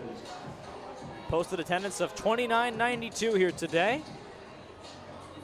Above an average crowd. Miko Rodriguez leads off against Burnett here in the fourth, and the first pitch from Burnett is high and outside on a fastball. 1 ball, no strikes. Rodriguez struck out back in the second. He's 0 for 1. Rockford a 5-run fourth inning and a 4-run third, lead 10-3. Here's the 1-0 pitch. Fastball's low and in. It's 2 balls and no strikes. So the Rivets offense with big innings here. It's been that way the last couple of games for them. Looking to win their second straight. Here's the 2-0 pitch to Rodriguez. Fastball's low and in. 3 balls, no strikes. Rodriguez, Showers, and Coatsy 7, 8, 9 here in the Kalamazoo fourth. Burnett comes out for the fourth inning after allowing 3 runs in the third. Here's the 3-0 pitch to Rodriguez. Fastball's low for ball 4 and a 4-pitch walk to Miko Rodriguez to lead off the fourth. And once again, every single leadoff man has reached for both teams. They're 8 for 8 on getting on base. Now Cale Showers comes up for the Growlers. A 10-3 Rivet lead in the bottom of the fourth. So Burnett comes out to pinch the fourth after he was going to be pulled after the third inning, I would imagine. First pitch to Cale Showers. Fastball is low and away, ball 1, skips away from the catcher, and Liebert now finds the baseball, and there's no advance from Rodriguez, 1-0. And if Burnett had not gotten the benefit of a 5-run offensive inning for Rockford in the top half of this fourth, he'd certainly be out of the game right now after the Growlers cut the lead to 5-3 in the bottom of the third. But he's out here to pitch the fourth. 1 ball, no strike count on Cale Showers with Rodriguez at first and nobody out. Middle infield looks to turn 2. They've done it twice today. 1-0 pitch. Curveball up and high, 2-0. Back pick attempt is high. Rosengard makes the catch and doesn't tag the runner Rodriguez. 2-0. Burnett with 6 straight balls to open this fourth inning. He's thrown 31 balls and 30 strikes. 2-0 on Showers. Rockford leads 10-3 in the fourth. Here's the pitch. Fastball low and outside, 3-0. So 7 straight balls thrown by Jimmy Burnett. Rockford's got Adrian Santiago warming up once again, along with Jordan Nelson, but it's Santiago throwing in the pen. Here's the 3-0 pitch to Showers. Fastball in the dirt for ball 4. Back-to-back 4-pitch free passes for Burnett. He's thrown 8 straight balls to begin the fourth frame. And Kalamazoo's got 2 aboard here in the fourth inning for the outfielder Brooks Coatsy, who has been doing very well for Kalamazoo as of late. Had a great catch in center field earlier today. On a 5-game hitting streak is Coatsy. And Adam Carey comes out to the mound to talk with Burnett. It's not for a substitution. That's Kime's job. So Carey comes out in a 10-3 ball game with Burnett having thrown 8 straight balls to begin the fourth. This is the second straight inning with such an appearance for Adam Carey.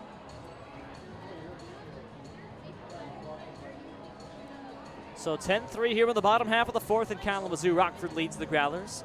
Elsewhere in the league, Fond du Lac is over Kokomo 6-1 in the bottom half of the fourth. Traverse City leads 1-0 over Kenosha top of the second inning at Simmons Field. Madison leads Battle Creek 7-4 in the top of the fifth at C.O. Brown Stadium, about 30 miles to our east. So Rockford in the playoffs, looking at the playoff scenarios again. It comes down to who has the best overall record if Traverse City wins both halves, and they've officially clinched the second half as of yesterday, mathematically speaking. We all knew they would. So Rockford trails by 4 games, but loses the tiebreaker to Kalamazoo no matter what. So they're effectively down by 5 games to the Growlers with 10 games to play. Growlers have 12 to go. They've got 2 games in hand. So if Rockford wins these 2 games here, they'll be just 3 games back with the tiebreaker factored in with 8 to play. Here's Brooks Coatsy, who walked against Burnett his first time up. Center fielder from Notre Dame. Lefty on righty. Burnett holds at the letters. First pitch to Coatsy on the way. Fastball is low for ball 1. 9 straight balls to begin the inning for Jimmy Burnett. Rockford leads by 7. Bottom 4. First and second and nobody out. A ball and no strikes to Coatsy. Burnett throws. Fastball in the dirt, ball 2. And Burnett with 10 straight balls to open the frame. Unbelievable. And now Josh Kimes, he's had enough. Josh Kimes is coming out to pull Jimmy Burnett after 10 straight balls to begin the fourth. That's all for Jimmy. Josh Kime, a hasty walk out to the mound, a pat on the back to Burnett, and that's it for Jimmy. Leaves 2 on base as Burnett cannot find the strike zone to begin the fourth. Allows 3 runs, at least for the moment, in 3 innings plus. And the new pitcher is Adrian Santiago for Rockford, number 19 in gray. 10-3 screws in the fourth.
New pitcher Adrian Santiago, a 2-0 count on Brooks Coetzee. Righty on righty, first and second, nobody out. First pitch from Santiago's in for a strike, and it's 2-1. So a streak of 10 straight balls comes to an end here. Jimmy Burnett with 10 straight balls to begin the fourth inning. He gets pulled mid at bat by Josh Kime. It's 2-1 on Brooks Coetzee from Adrian Santiago. Here's the 2-1 pitch. Fastball is fouled at the plate up the first base line. 2-2, and Coetzee hit it off his foot. Even count. Santiago from Chicago, Illinois, senior from Webster University in St. Louis. ERA of 11.05 this season, but a phenomenal appearance last time up. Allowed just 200 runs in 5 innings in Traverse City. Did take the loss in that game, but it was 200 runs, a run scoring off an error in the field. Struck out 8 and walked just 1 in 5 innings up at Pittsburgh's Park. The hardest place to play in the Northwoods League. Has allowed no earned runs in his last 2 appearances, has Santiago. 2-2 on Coetzee now. Rockford leads 10-3, bottom of the fourth. Nobody out. First and second for Kalamazoo. Here's the 2-2 on Coetzee, the pitch. Slider low and away, appeal down to second base. He did not go. 3-2. A full count, and no, Coetzee did go around, strike 3. So Coetzee went around on the play. I don't know. I don't think he did, but the base umpire Aaron Carver says he did. So strike 3. And Coetzee did go around. Strikeout number 1 for Adrian Santiago. Struck out 8 his last appearance. He's got his first strikeout of the game here. Just the second strikeout for Rockford Hurlers today. Brings up Austin Knight with first and second and 1 out. Knight is a 2 for 2 with an RBI today. Here's the pitch. Fastball grounded hard foul, third base side, 0-1. Knight singled back in the first and doubled in a run back in the third and also scored. So Knight is 2 for 2 with the Tennessee Volunteer. One of 2 players, he and on-deck man Shea Kramer with 2 hits today. 10-3 Rivets, bottom 4. No balls and a strike to the Tennessee Volunteer, Austin Knight. Righty on righty. Santiago holds at the letters in the pitch. Wave and a miss and a slider low and away. It's 0-2. No balls and 2 strikes on Knight. Rodriguez at second, Showers at first base. 0-2 on Knight. Santiago looking to escape this inning after back-to-back walks were given up by Jimmy Burnett. 10 straight balls pulled mid at bat in favor of Santiago. Here's the 0-2 pitch to Knight. Fastball hit deep to left field toward the short porch, but Higgins makes the catch on a line, moving to his right, and that retires Knight for the second out. 2 up, 2 down for Santiago. When I say short porch, I mean the jutting seats in left field. A home run is 291 in its shallowest spot. Now the batter is Shea Kramer, who is 2 for 2, the same line exactly as Austin Knight. Single in the first, a double to drive in a run, and also scored a run in the third. So Kramer's 2 out of 2. Righty on righty with 2 out. Rockford leads 10-3, bottom of the 4th. Santiago looking to go for himself 1-2-3. And strand 2 leadoff walks against Jimmy Burnett. Here's the first pitch to Kramer. Slider in for a strike. 0-1, 80 miles an hour on the gun. Kramer's average up to 301. Creeps above 300 once again. 31 RBIs and 2 home runs for Shea, the Utah Ute. This crowd of nearly 3,000 encouraging on their Growlers. The ball's and a strike to Kramer. Santiago's pitch. Slider grounded to third base, stays in play for Steinbach to throw across. A scoop by the first baseman. Brosengard is in time to get him, and Kramer is down, and that retires the side. So 2 leadoff walks issued by Burnett, but 3 up, 3 down against Adrian Santiago closes the 4th. No runs, no hits, no errors, and 2 left. We go to the 5th. Rockford 10, Kalamazoo 3.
Top of the 5th inning, Alex McCutcheon back on here for Kalamazoo, facing Vanderwall, Higgins, and Steinbach. 3, 4, and 5 in the frame. McCutcheon with 1 earned run against him in 2/3 of an inning, relieving Nate Wargalet in the 4th. Vanderwall on the day has doubled and walked. He is 1 for 2 with a run scored. Lefty on lefty, McCutcheon stares in. One of the better relievers on this Growler team. First pitch is a curveball outside for a strike, 0-1.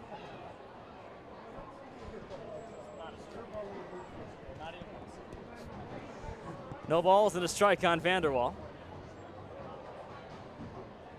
And the pitch, another curveball that misses for ball 1. Similar spot. Vanderwall doubled back in the 4th to lead off the frame. Rockford had 9 men come to home plate in the 4th. They scored 5 runs. 1-1 pitch inside, nearly grazed them. 2 balls and a strike.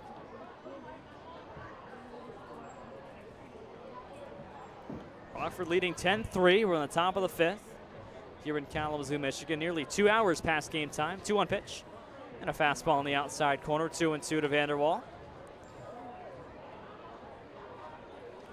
Rockford with 1 in the second, 4 in the third, 5 in the fourth. Growlers all 3 runs scored on the bottom of the third off Burnett, who was pulled mid-at-bat in the last half inning. Here's the 2-2 to Jake Vanderwall. Swing and a miss, and down he goes.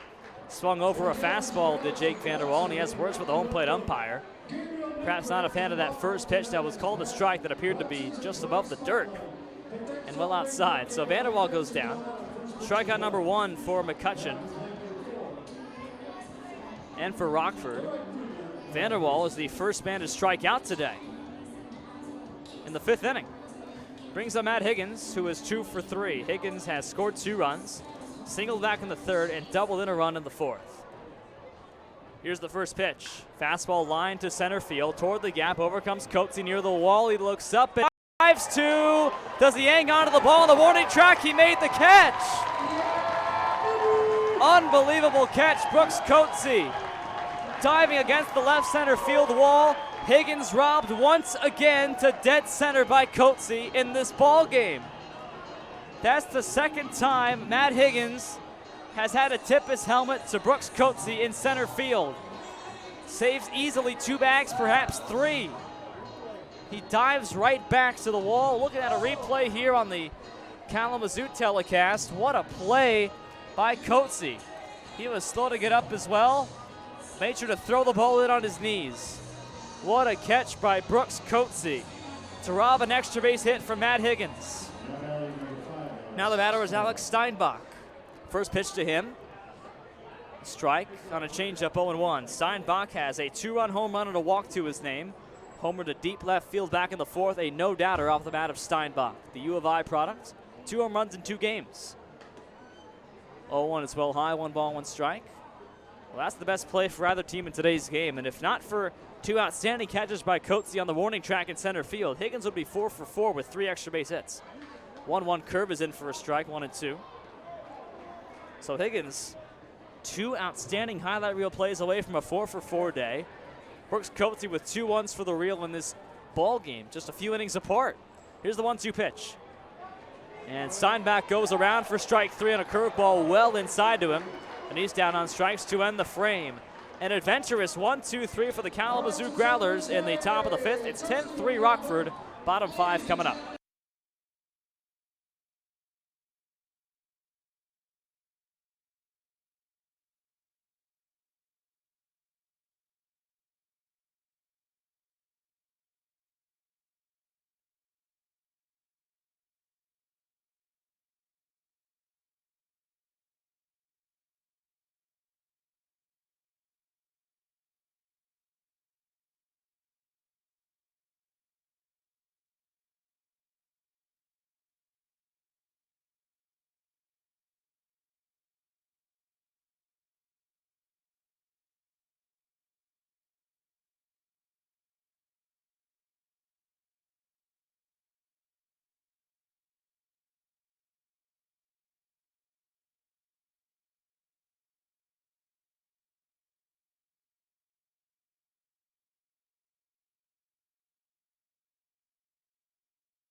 Bottom 5, Rockford leads at 10-3. Kalamazoo is 3-4-5. Nick Neville, Clay Owens, Jimmy Sullivan, all lefties against Adrian Santiago, the righty. 3 up, 3 down against him. Here's the first pitch. And a fastball on the outside corner. Strike 1 from Santiago. Nick Neville has a sack, bunt, and a walk, so he's 0 for 0 through 2 plate appearances. Second baseman from South Carolina. 0-1 from Santiago, and the pitch. Fastball just off the corner. 1 ball and 1 strike from Adrian. So Santiago comes in a big spot, and all he's done is get 3 up and 3 down against the Kalamazoo lineup to strand 2 on base in the 4th. Screws by 7. Here's the 1-1 pitch. Fastball lined foul, left side, hits off the top of the stadium, 1-2. So Burnett not in line for a win, went just 3 innings plus. It would go to the most effective Rockford reliever if they do hold on to win this. Up 10-3 in the 5th. So far, Santiago's had a perfect inning for him right now. 1-2 to Neville. Here's the pitch. Low and away, 2 balls, 2 strikes, and the count evens up. Game 2 of the series comes away tomorrow at 7:05 Eastern, 6:05 Central Time. Same start time as today. The last game these two teams will play in Kalamazoo and in the season series this season. 2-2 pitch to Neville. Swinging a flare down the left side and foul. 2-2. Clay Owens waits on deck. Nobody on, nobody out. Here in the top of the 5th, or at the bottom of the 5th, 10-3 Rockford. Santiago to Neville. 2 balls and 2 strikes to the count. Santiago has the set at the letters from the stretch. 2-2 pitch to Neville. Up high with a fastball, 3-2. A ball that got away from him. Skipped away from Liebert, 3-2. Nobody warming up in either bullpen right now. So Santiago, who can go long innings, he went 5 against Traverse City. His last appearance out and struck out 8. Did take the loss though. 3-2 pitch. Fastball is grounded between first and second base. 3 men come forward. No one's covering the bag. Now Santiago covers the flip. The first base is in time. Rosengard the flip to Santiago covering the bag. No one covered first base. Then Santiago rushed over to cover as Rosengard came in to play the ball from the infield grass. It's a 3-1 putout, and Neville is retired just in the nick of time for out number 1 of the 5th. And now 4 up and 4 down against Santiago. A strikeout, a line out, and 2 groundouts for him. Here's Clay Owens. 1 away for him. He's 1 for 2. Grounded back to Burnett back in the 1st, then singled in a run back in the 3rd. Owens is 1 for 2. Lefty batter, first pitch. Inside with a fastball, Santiago. It's 1 ball and no strikes. So Santiago looking for his first win of the season. He's 0 for 3. Rather 0-3. 1-0 pitch. Fastball is just a bit high, 2-0. Santiago with no earned runs since his second appearance of the season back on July 20th. He's gone 7 innings with no earned runs. 2-0 pitch. Fastball that is inside for ball 3. So during that time, though, the 7 scoreless innings, he's taken 2 losses and no wins. That being said, he's allowed 3 unearned runs in that time. So his infield has not played well behind him. 3 balls and no strikes on Clay Owens. Jimmy Sullivan on deck, nobody on, 1 out. Here's the pitch. Fastball's thrown away for ball 4. And a 4-pitch walk to Clay Owens with 1 out in the 5th. Brings up Sullivan. Again, looking around the Northwoods League. Traverse City leads Kenosha 1-0, top 3. Madison over Battle Creek 7-5, bottom 6. Fond du Lac over Kokomo 6-2, top 6. Of course, the only game Rockford cares about is this one. Spitters have clinched the second half win. First pitch to Sullivan is low and away for ball 1. Skips away and rolls away from the catcher. Liebert picks it up in the batter's circle, 1-0. Sullivan has grounded out and popped out to third base. He's 0 for 2, the DH from Virginia. Batting .277 with 26 RBIs and a homer. Here's the 1-0 pitch from Santiago. Swing and a miss and a fastball, 1-1. Infield has turned 2 double plays, 2 end innings in today's game. They've got the middle infield ready to turn one once again. 1-1 with 1 away. Clay Owens at first, the pitch. Fastball's fouled back to the plexiglass behind home plate, 1-2. So above the backstop and underneath the netting above the backstop, there's hockey boards and a plexiglass, hockey-style plexiglass with seating right up against the backstop behind home plate, so fans can get a view without having to look through a net, looking through glass instead. 1 ball and 2 strikes to Sullivan. Lefty batter, Santiago throws. And a slider missed high and away, 2-2. Tried to bend it back door and missed. 2-2. Joe Stewart is on deck. He's 1 for 2. 10-3 Rockford, bottom 5. Here's the 2-2 pitch. Swinging a ball, hit to shortstop. Easy double play here. Durbin flips to Fumagalli. The turn to first is not made. Well, Durbin waited on the hop. Was an easy double play to make, but Durbin waited on the hop behind shortstop. So he took way too long to get the ball over to second base. And only a fielder's choice can be taken. Owens retired at second base. Sullivan reaches on a fielder's choice. Score at 6-4. Durbin inexplicably waited on the long hop when he could have charged in to throw on to second base. But instead, the throw beaten out, or lack of throw, by Sullivan. 2 away now for Stewart. Joe Stewart's 1 for 2 out of Michigan State. First pitch. Slider misses low from Santiago, 1-0. Stewart at 6'4", 205 righty against the righty Santiago. Santiago standing 6'0", 170. 0-1 slider is low for ball 1. Pitch number 26 for Santiago, 15 strikes, 11 balls. Burnett threw 65 pitches through 3 innings plus. Threw 10 straight balls to begin the 4th and was pulled mid at bat. Santiago's allowed 2 base runners, no hits. Here's the 1-1 to Stewart. Fastball low and inside, a check swing. Did he go? He did, 1-2. Nico Rodriguez would be next. Sullivan at first with 2 out. 1 ball, 2 strikes to Joe Stewart. Rockford leads 10-3. Here's the pitch. Fastball swing and a miss. Low fastball. And Stewart did just get a piece. He did just get a piece. 2 balls and 2 strikes. Here's the pitch. That one hits him. So it was a 2-1 count. And Stewart waved and missed that pitch. It was a 2-1 count, but then it became 2-2. The board showed 1-2.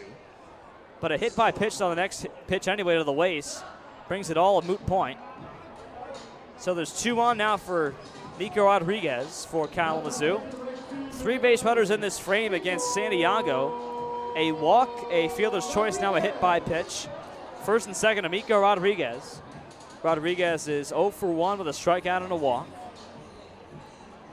2 on base for KZoo. No one warming behind Santiago. Rockford leading 10-3 in the bottom half of the 5th. Rowdy on Rowdy, and now Santiago steps off the mound. Rodriguez with 3 home runs, 15 RBIs in today's game. No hits so far yet. Santiago looks and now fires the first pitch. Slider tries to bend it front door and misses inside, 1-0. 19 combined hits in this game, 10 runs, 13 hits for Rockford, 3 runs, 6 hits for Kalamazoo, also 2 KZoo errors. 1-0 on Nico Rodriguez. From the stretch, Santiago. Here's the pitch. Fastball inside, nearly clipped him on his jersey, and it did. That one did clip Rodriguez right around his belt, and the bases are now loaded with 2 out. So back-to-back hit by pitches in about the same spot for Santiago. Brings up Cale Showers, the new catcher for Kalamazoo, who was 0 for 1 with a walk. Hit into a double play, 6-4, 3 back in the second, then walked in the 4th. So he is 0 for 1. The freshman Cale Showers out of Northwood University batted .235 with the Timberwolves this past season with 15 RBIs. Out of Belmont, Michigan, playing his first game of the season for KZoo. He's got the bases loaded with 2 out. Righty on righty here. Santiago holds and fires the first pitch. Hit back up the middle on the ground, a base hit to center field. That one scores to Sullivan. Stewart comes around to score. Throw comes in and it's cut off at the plate. A 2 RBI single for Cale Showers. His first base hit as a Kalamazoo Growler in his first game. Those runs charged to Santiago, and the Growlers make it 10-5 here in the 5th.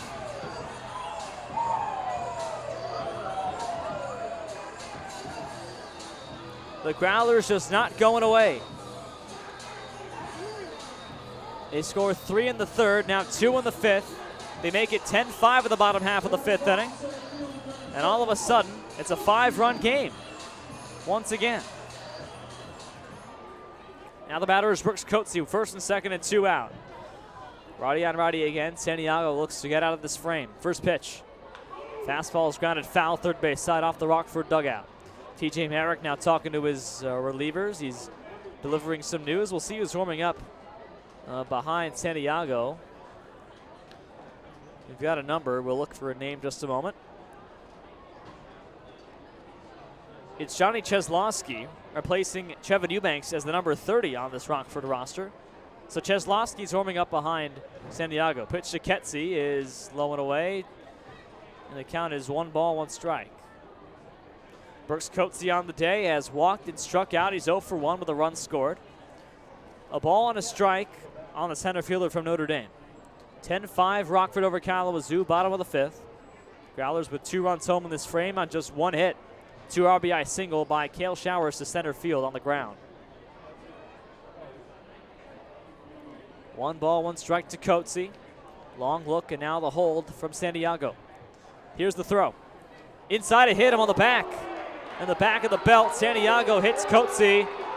And the bases are now loaded again.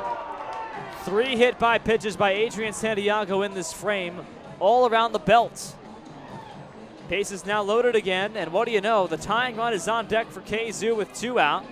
The batter is Austin Knight, who has 2 hits and an RBI today. And Cheslowski can't get warmed up soon enough. Santiago, after a strong appearance in Traverse City in 5 innings, roughed up for 2 runs here in the 5th. He's got ducks on the pond for Austin Knight. Austin Knight has singled and doubled in a run and lined to left. He is 2 for 3 on the day. The Tennessee Volunteer, righty on righty with 2 out in the 5th. Here's the first pitch. Fastball is low for ball 1. So it's Santiago's at bat to figure out. Cheslowski, a right-hander, is not ready, warming up in the Rockford bullpen to our left. Wearing number 30 in gray. 1 ball, no strikes to Austin Knight. Here's the pitch. Fastball hit on the ground to third and foul. 1 ball, 1 strike, rolls into the Rockford pen.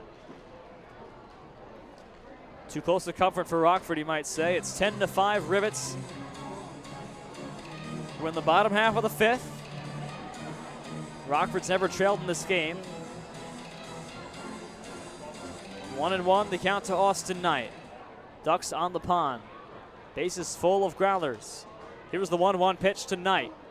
Fastball is low and inside. 2 balls and a strike. And again, Santiago falls behind. Santiago has thrown 38 pitches, 20 strikes, 18 balls in 1 2/3. Here's the 2-1 pitch. Slider is in there for a strike, low and outside corner. 2-2. Shea Kramer is on deck for Kalamazoo. Rodriguez at third, Showers at second, Coetzee at first with 2 out. 10-5 Rivets, bottom 5 in Kalamazoo. 2-2 the pitch to Knight. Inside slider, it nearly hit him as he turned away. It's inside for ball 3, 3-2. 3 balls and 2 strikes. Santiago has had a walk and 3 hit batsmen in this inning. Just 1 base hit. 2 runs. 3-2 to Knight. Big payoff pitch coming here. Santiago holds and throws. Runners take off, swinging a ground ball foul. Third base side out of play. Count 3-2 again. Shea Kramer still waits his turn on deck. He is the tying run. 10-5 Rockford, bottom 5. 3-2 on Austin Knight.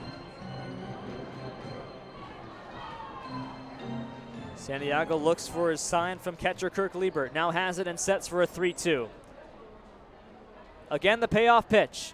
Swing and a miss, and down goes Knight. A fastball low and inside, and Santiago limits damage to just 2 runs. 2 runs on 1 hit, no errors, and 3 left for KZoo in the 5th. An official game after 2 hours and 11 minutes. It's 10-5 Rockford.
Top of the 6th for the Rockford Rivets. The Screws lead it 10-5 over Kalamazoo here. 2 runs allowed in the 5th inning for Rockford against Adrian Santiago for Kalamazoo. Kirk Liebert leads off against Alex McCutcheon here in the 6th inning. McCutcheon has gone 1 2/3 and allowed a 1 earned run on 2 hits. First pitch to Liebert on the way is a slow changeup, or rather curveball on for a strike, 0-1. Liebert is 1 for 3. He singled and scored a run back in the 3rd. He's lined out and flied out. Lefty on lefty here. Here's the 0-1 pitch. Curveball line foul, first base side of the bullpen. Count 0-2. Liebert, Jostin, and Rosengard, 6, 7, and 8 for the Rivets here in the 6th. All lefties against the lefty McCutcheon, the 5th pitcher for Kalamazoo. No balls, 2 strikes on Liebert. Tom Jostin waits on deck. McCutcheon holds and throws. Fouls away a fastball. Ooh, into the left field stands. No balls and 2 strikes. A hard line drive. 0-2 still to Liebert out of Wabash Valley Community College. Wearing number 8 in gray, the freshman catcher from Owensboro, Kentucky. No balls and 2 strikes. McCutcheon holds at the letters and throws again. Swing and a miss. Nasty curveball from McCutcheon at 73, retires Liebert. Second strikeout for McCutcheon, who pitched a 1-2-3 5th after allowing a run in the 4th. Now the batter is Tom Jostin. So 6 straight Rivets have gone down, and Rockford cannot afford to keep things where they are at 10 runs on the board. They need to score more because it's been a problem recently. Tom Jostin swings and misses a first pitch, fastball 0-1. Well, Rockford has had opposing teams get back in games late. When Rockford blows them out in the beginning, and it really kills their confidence and momentum, you would think. Not playing a full 9-inning effort. Here's the 0-1 pitch to Jostin. Inside with a fastball, 1-1. You still got the win either way, but playing a complete game is much more important for your confidence than scoring 10 runs in the first inning and winning off of that. 1 ball, 1 strike to Jostin. Here's the pitch. Curveball low and outside, 2-1. Well, Rockford scored 1 in the 2nd, 4 in the 3rd, 5 in the 4th. They've been blanked the last 2 innings, or at least the 5th in this first part of the 6th. Here's the 2-1 to Jostin. Curveball bends in for a strike, front door, 2-2. Curveball at 71 from McCutcheon. And the count evens up. Jostin has doubled, walked, and singled. He's 2 for 2 with 3 runs scored. Rockford DH in the 7th spot. Here's the 2-2 pitch. Fastball is fouled back to the top of the screen behind home plate. Remains 2-2. Ben Rosengard waits on deck.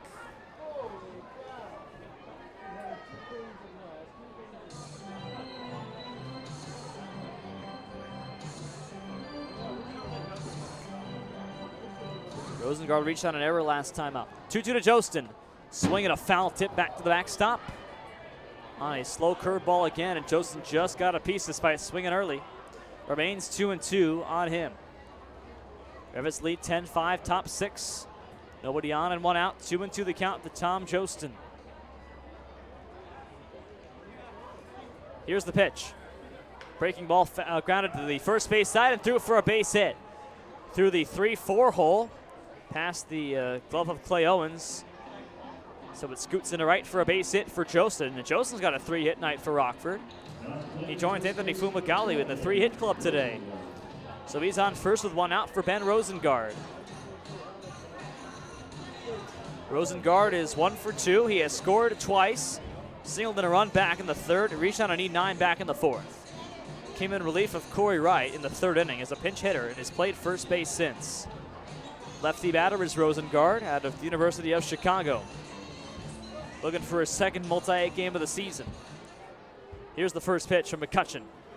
Takes a strike on a fastball at the knees, 0-1. Anthony Fumagalli looms on deck with 6 RBIs and 3 hits to his name. Jostin on first base and 1 out. 10-5 Rockford, top of the 6th here in Kalamazoo, Michigan. Here's the 0-1, a throwback to first base, and Jostin is upstanding with no tag. We've played 2 hours and 12 minutes here in Kalamazoo. We're on the top of the 6th. Here's the 0-1 pitch to Rosengard. Fastball is hit to left center field pretty deep. Back on it, Rodriguez toward the gap. He goes over to make the catch. Hustling back to first, Joseph. He's in there with no throw. So Rodriguez gave that ball a long run and made the catch off the bat of Rosengard. And that brings up Anthony Fumagalli with 1 on and 2 out. So Fumagalli with an RBI single in the second, a bases clearing double back in the third, and a 2 RBI single in the fourth. He's 3 for 3 with 6 RBIs today. Fumagalli from Purdue Northwest. He is 5 for 10 to begin his season, 11 RBIs in just 10 at-bats. Here's the first pitch to him. Check swing on a fastball up and away. 1 ball, no strikes. Fumagalli in the 9 spot once again. Josh Keim and Adam Carey, in my conversation with them, love what they've been seeing from Fumagalli. He hits the ball in perfect spots at the right time. 1-0 pitch inside for ball 2. Good vision at the plate as well does Fumagalli have. He's got just 2 strikeouts this season. So Fumagalli with more RBIs than at-bats. 11 runs batted in 3 games.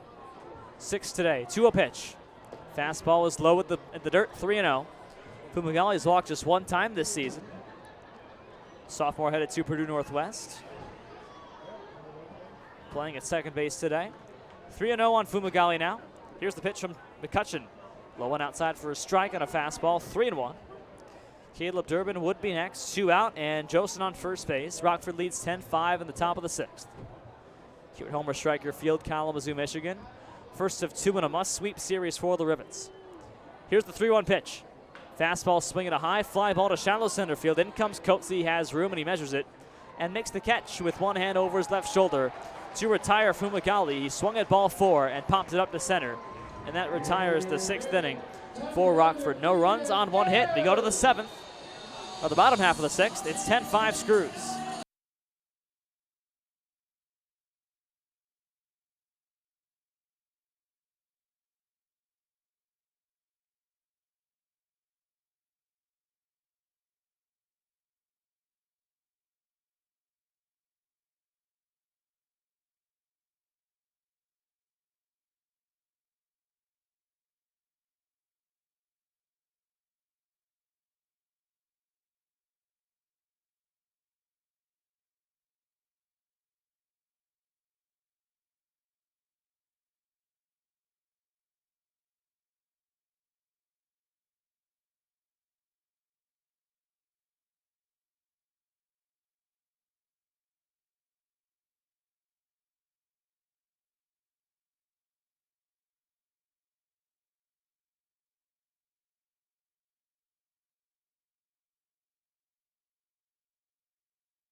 Bottom of the 6th, and Johnny Cheslowski makes his first appearance of the season. A 10-5 Rockford lead. Kalamazoo, Shea Kramer at the dish. First pitch on the way to him.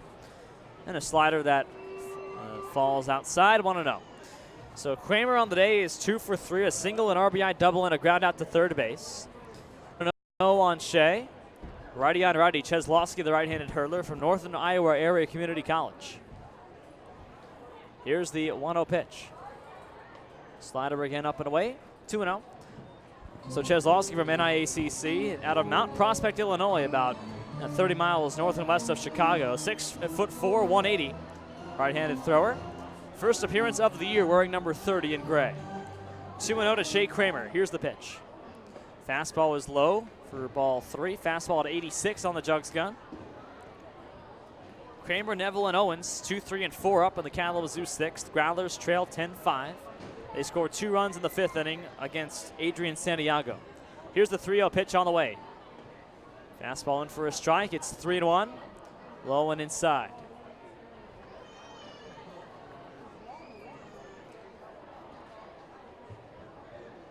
Cheslowski, a lanky right-hander. 3 balls and a strike on Kramer. Here's the pitch. Slider is in there for a strike, 3-2. A fastball that's got some of a cutting motion toward the inside at 87 miles an hour. Interesting pitch from Cheslowski, 3-2. Third Rockford pitcher used today, Johnny Cheslowski. His first appearance in gray and gold. Here's the 3-2 pitch to Kramer. Fouls away a slider, 3-2 at the plate on a pitch that was low and inside.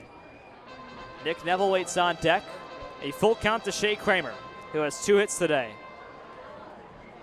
Kramer for Kalamazoo, one of 2 men with multiple hits. He and Austin Knight, who was the man in front of him in the batting order. Growlers with 7 hits today and 5 runs. Rockford 10 runs on 14 hits. Rivets lead 10-5, bottom 6. 3 balls, 2 strikes to Shea Kramer. Cheslowski, a deep breath, and the pitch on 3-2. Swinging a hard hit ball to third, past the glove of Steinbach for a base hit toward the right field, or the left field corner. A long turn at first base, but holding it back, Shea Kramer, as Higgins played it in quickly from left. Base hit for Shea Kramer, his 3rd knock of the day. And a leadoff base runner for Nick Neville. So that's 5 of 6 leadoff men to reach base for Kalamazoo. Rockford is 4 for 6 in that department, so a combined 9 for 12 on leadoff men reaching base in the game. Nick Neville now comes up, and he's 0 for 1. A sac bunt, a walk, and a ground out 3-1 last time up. Lefty batter against Cheslowski. From the stretch he goes. First pitch. Fastball low and in, misses, 1-0. Neville from South Carolina, wearing number 4 in yellow. Kalamazoo in their alternate, the Zoos, wearing their yellow jerseys with white pants with black trim. Throw back to first base, and they do not get Kramer. Shea Kramer on the year has 4 stolen bases. Nick Neville, batting average of .306, no home runs, 5 RBIs for him. 1-0 the count to him. Cheslowski comes set just above the belt. Here's the 1-0 pitch. Lines away a fastball to the screen left side. 1 ball and 1 strike. Looking out of town once again. The Fond du Lac leads Kokomo 6-4 in the top of the 7th in Indiana. Traverse City over Kenosha 2-0 in the bottom of the 4th. Mallards and Bombers are even at C.O. Brown Stadium 7-7 in the 6th. Surprising result there in Battle Creek. 1-1 to Neville with Clay Owens on deck. Cheslowski comes set. Here's the 1-1 pitch. Fastball's in the dirt, hops in front of home plate. Runner takes off for second base, and Kramer's got second on a wild pitch. 2-1 on Nick Neville. Wild pitch by Cheslowski, who's got a bit of a herky-jerky motion and cannot find the strike zone right now. Control's an issue for him as Cheslowski, making his first appearance in a Rivets uniform. Up 10-5 in the 7th, or rather 6th inning. 2-1 to Neville.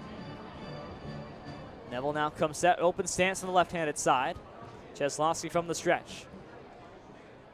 Here's the 2-1 pitch. Fastball hit high to right field, not very deep, coming over Vanderwall, a shallow fly ball, and he makes the catch over his head. Throw comes to third base on a tag up. It is on the money and not in time. A 1-hop to Steinbach at third, and just sliding in safely is Kramer on the tag up. So Neville pops up to Jake Vanderwall in shallow right field. Had to go a long way to get it down the foul line. And the batter is now Clay Owens with 1 away in the 6th. Sac fly opportunity with Kramer 1 bag away and 1 out. Vanderwall with a bullet of a throw from right field. Nearly came up with the play, but came up just a bit short of it. So 1 away now, and the batter is Clay Owens. Owens has singled and walked. He is 1 for 2 today with an RBI. First pitch. Inside, 1 ball, no strikes. Has to jump out of the way back. And the count is 1-0. Owens with 21 RBIs, including 1 today. 3 home runs on the year for Clay out of USC. That being Southern California. 1-0 pitch. Check swing and a fastball low. And the count 1 ball and 1 strike. He did go around. So you got Neville from USC, South Carolina, then Owens from USC, Southern California, back-to-back in the order, 3 and 4. 1 ball and 1 strike to Owens. Cheslowski sets just above the belt. And throws the 1-1. Swinging a high pop behind second base. Fumagalli gives it a look, calls for it all the way, and makes the catch over his left shoulder. Runner tags on third base. Throw is coming up the first base line. It's not even close. So Owens comes home to score on a shallow pop fly to right center as Fumagalli made the catch on his back foot. Good read by Kramer. So a sac fly for Clay Owens makes it 10-6 Rockford. A run charge to Cheslowski. And Owens with 2 RBIs in today's game. Bases cleared, 2 out for Jimmy Sullivan. Rockford 6 and Rockford 10, Kalamazoo 6 in the bottom half of inning 6 here in Kalamazoo, Michigan. Sullivan now comes up. He's 0 for 3 with a run scored. First pitch with 2 out. The slider that falls low. 1 ball, no strikes. Sullivan has grounded out, popped out and fouled ground. Reached on a fielder's choice his last time it scored. In the DH spot, the last of 3 straight lefties in the order. 3 at 4 and 5 all lefty. Everyone else is righty in the Growler lineup drawn up by Cody Bachaki today. 1-0 to Sullivan. Cheslowski winds and he throws. Swinging the ball, hit back up the middle toward the gap and a base hit. Butler cuts it off, so a single for the DH Jimmy Sullivan, his first hit of the game. The second hit against Cheslowski in this frame, and a 2-out single brings up Joe Stewart. A 10-6 Rockford lead in the 6th inning. Got to be concerning for Rockford, especially if 1 more run crosses the plate. Knowing that the Rivets have given up leads late, or at least had opposing teams make games close after jumping out to big early leads. Rockford led in this game by a score of 10-3, 5-0, and then 10-3. It's now 10-6. 2 out now for Stewart. First pitch to the righty. Slider, a wave and a miss. A rather sheepish swing. He tried to hold it back and he went around. 0-1. Joe Stewart has singled and been hit by a pitch and scored a run. He's 1 for 2 on the day. Out of Michigan State, his first appearance in Kalamazoo gold. Here's the 0-1 throw back. Not in time. To first base, Sullivan dives back in head first. Rockford 10 runs, 14 hits, no errors. Kalamazoo 6 runs, 9 hits, 2 errors. We've played 2.5 hours. Here's the 0-1 pitch. Sliders a strike on the knees, 0-2.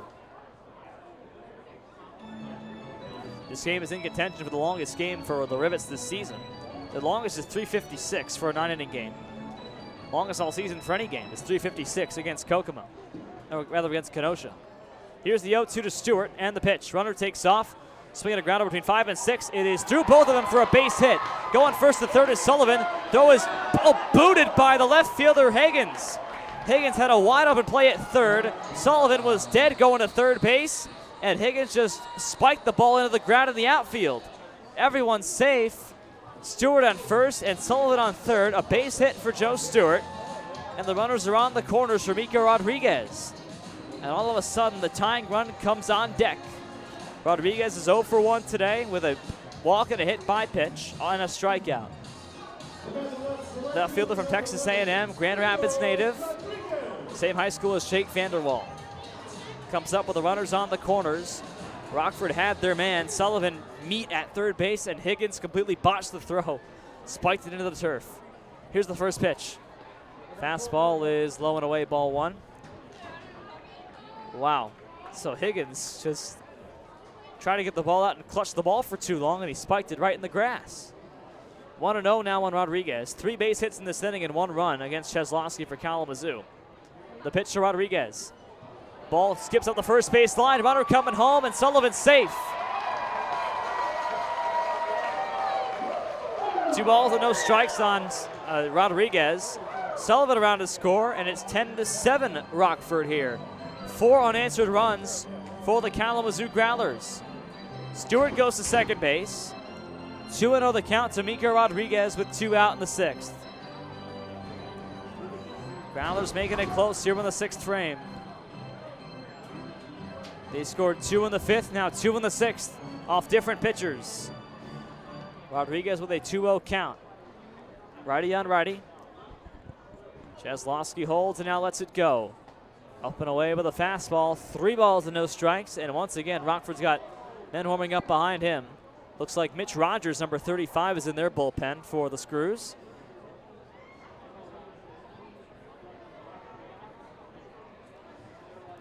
Three balls and no strikes on Rodriguez with 2 out. Stewart at second base.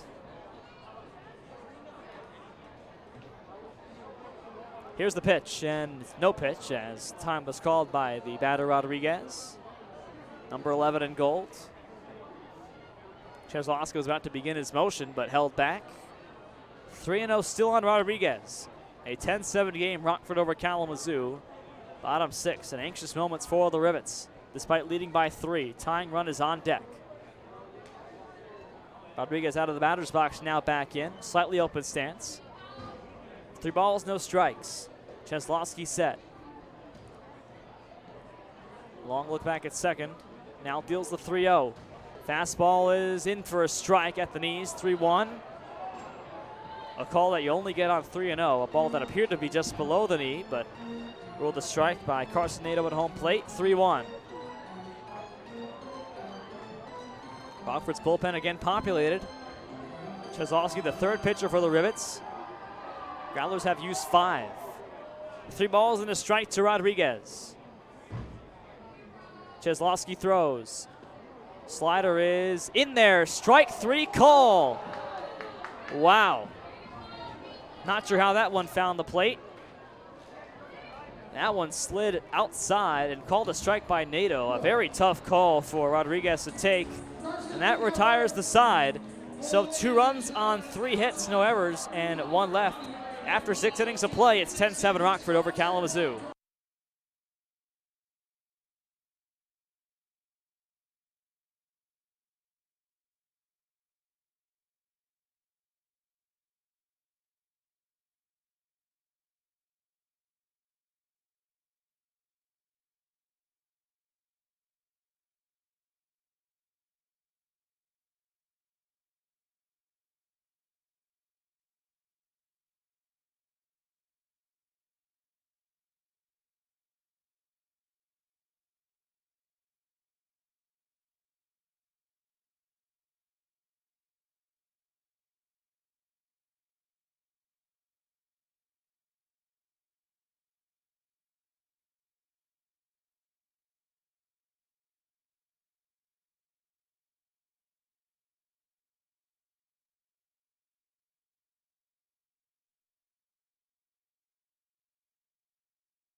Top of the 7th, it's 10-7 Rockford over Kalamazoo. Top of the order for the Screws, Caleb Durbin, Johnny Butler, and Jake Vanderwall.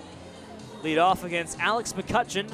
Back again for the 7th inning. He's gone 2 2/3 has McCutcheon in relief. Allowed 1 run on 3 hits. First pitch to Durbin, swinging a pop-up. Right center field, very shallow. In comes Joe Stewart and makes the catch over his left shoulder for the first out of the 7th. So Durbin's now 1 for 4 on the day. Brings up Johnny Butler.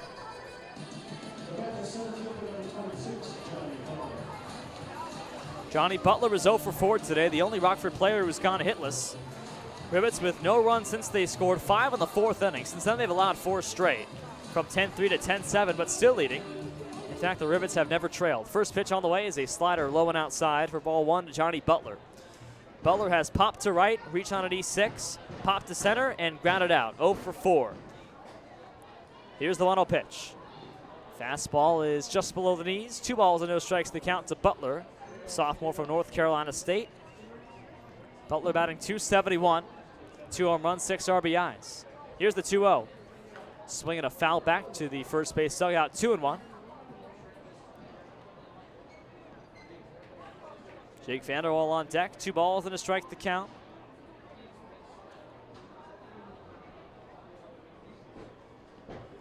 McCutcheon holds and deals the 2-1. It's inside on a fastball, 3-1 to Johnny Butler.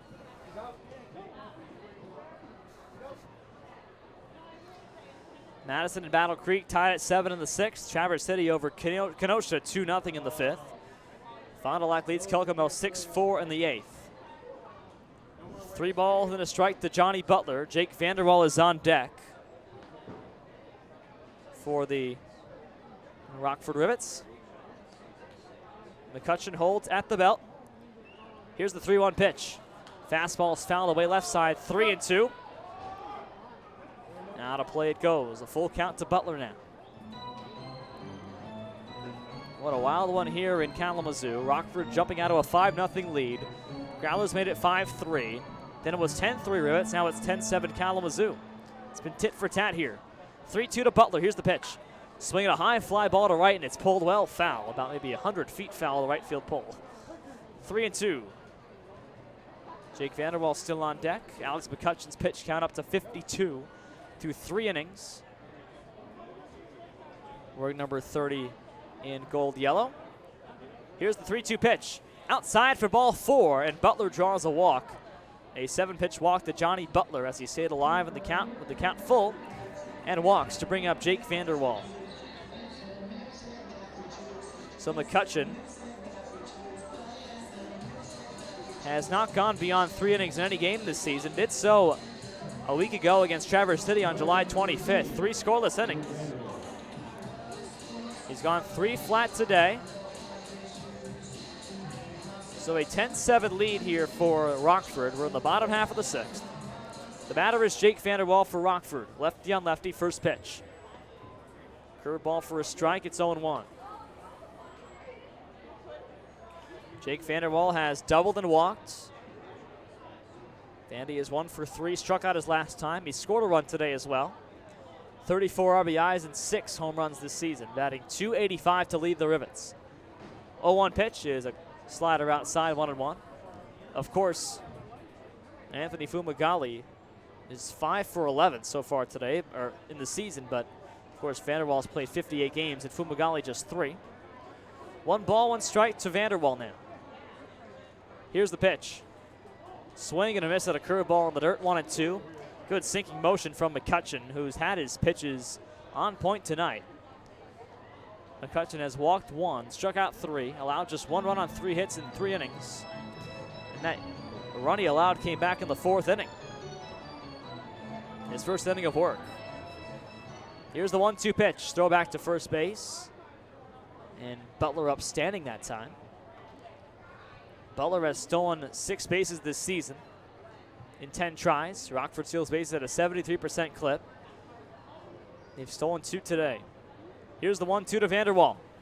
Curveball is popped up, third base side, very shallow. Catcher coming out, and it is dropped by the catcher, Showers. Showers can't make the catch. He called everybody off. Third baseman Kramer also coming in. Showers tried to make the play and could not with a glove over his head, and it remains 1-2. Matt Higgins waits on deck. 1 away in the top of the 7th. 10-7 Rockford over Kalamazoo. Butler on first base with 1 out. And Vanderwall stays alive with a 1-2 count. McCutcheon back on the mound, lefty on lefty. Steps his left foot and his right on the pitching rubber. Holds at the letters for a 1-2 to Vanderwall, the pitch. Sliders flared on the infield, popped up to the pitcher, and it's caught by McCutcheon in front of his mound off to our left. A P1 in the book And Vanderwall's retired for the second out of the inning. And the batter is Matt Higgins. Higgins has singled and doubled. He's 2 for 4 with an RBI. If not for 2 outstanding catches by Brooks Coatsey in dead center field, Higgins would be 4 for 4 with 3 doubles and who knows how many RBIs. Probably 3. An outstanding diving catch, diving backwards, Brooks Coatsey right up against the wall to make a catch and rob Higgins just off to the left of center field. The last time up. Here's the first pitch to him. It's not thrown, it's thrown back to first base. Owens tags Butler late. 2 out, top 7. 10-7 Rockford over Kalamazoo. Higgins, who you would think in any other scenario would have a 4-hit game. 2 for 4. First pitch. Curveball bends on the front door for a strike. Vanderwall coming down, or rather Butler coming down, and he's in there safely to second base. He had a late steal for Johnny Butler. He went on the throw, and so Butler takes off and steals his 7th base of the year. He's in scoring position in a 0-1 count to Matt Higgins. Matt Higgins with 2 hits. One of 4 Rivets with multiple hits today. In the game, 7 players with multiple hits. 3 for Kalamazoo, 4 for the Rivets. 0-1 to Higgins, the pitch. Curveball front door again, misses inside, 1-1. Curveball misses at 70 miles an hour from Alex McCutcheon. Alex Steinbach is on deck, the home run hitter back in the 4th. 1 ball, 1 strike to Higgins. McCutcheon leans in for the sign and comes set. Here's the 1-1, and a throwback to second base not made. McCutcheon sort of danced off the rubber. And a hold on a 1-1. The long one here in Kalamazoo. Nearly 10 o'clock in the east. We're in the 7th inning. 1-1 pitch. Fastball line past the first baseman for a base hit. Around third comes Butler. He's in to score easily. Throw comes home and it's well off the line. Higgins takes second base on the throw. And an RBI single for Higgins makes it 11-7. Matt Higgins with a 1-hopper to right field earns his 2nd RBI of the day and his 3rd base hit. It's been a great day at the dish for Matt Higgins, who brings home Butler on a single. Higgins is second on a bad throw by the right fielder, Stewart, and the Screws lead by 4. It's 11-7 in the top half of the 7th inning. The batter now was Alex Steinbach. Josh Kime talking with Higgins on second base, who gives him his batting gloves. 2 out here for Steinbach. Homer back in the 4th. He is 1 for 3. Struck out his last time up. 2-run homer in the 4th inning. That run given up by Nate Margolette. Righty batter, lefty pitcher. First pitch. Swing and a miss at a high fastball. It's 0-1. And I certainly know where Steinbach was trying to hit that ball. No balls and a strike on him. Higgins on second base. Steinbach with 2 home runs in his last 2 games. Here's the 0-1 pitch. Fastball is well low, taken just above the plate. 1 ball and 1 strike. Rockford 11, Kalamazoo 7. A must-win game, a must-sweep series for the Rivets. 1 ball, 1 strike to Steinbach. McCutcheon holds and deals. Fastball grounded weakly to third base. Charging in is Kramer. Boots the ball on the turf, throws on to first, and gets the out in time by half a step. And that retires the side. Well, Kramer booted that ball at third base, but charged in, picked it up, and threw over a laser of a throw. And just retiring Steinbach by half a step to end the inning. So 1 run on 1 hit, no errors, and 1 left. Stretch time in Kalamazoo. Rivets 11, Growlers 7.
We go to the bottom half of the 7th. Rockford leads 11-7 over Kalamazoo. A new pitcher for the Rivets. Their 4th of the day is Mitch Rogers, the sophomore from Western Carolina. ERA of 3 flat. He's allowed 1 earned run in 3 innings over 2 appearances. Most recently, 8 days ago against Kenosha. His first road appearance of the season is today.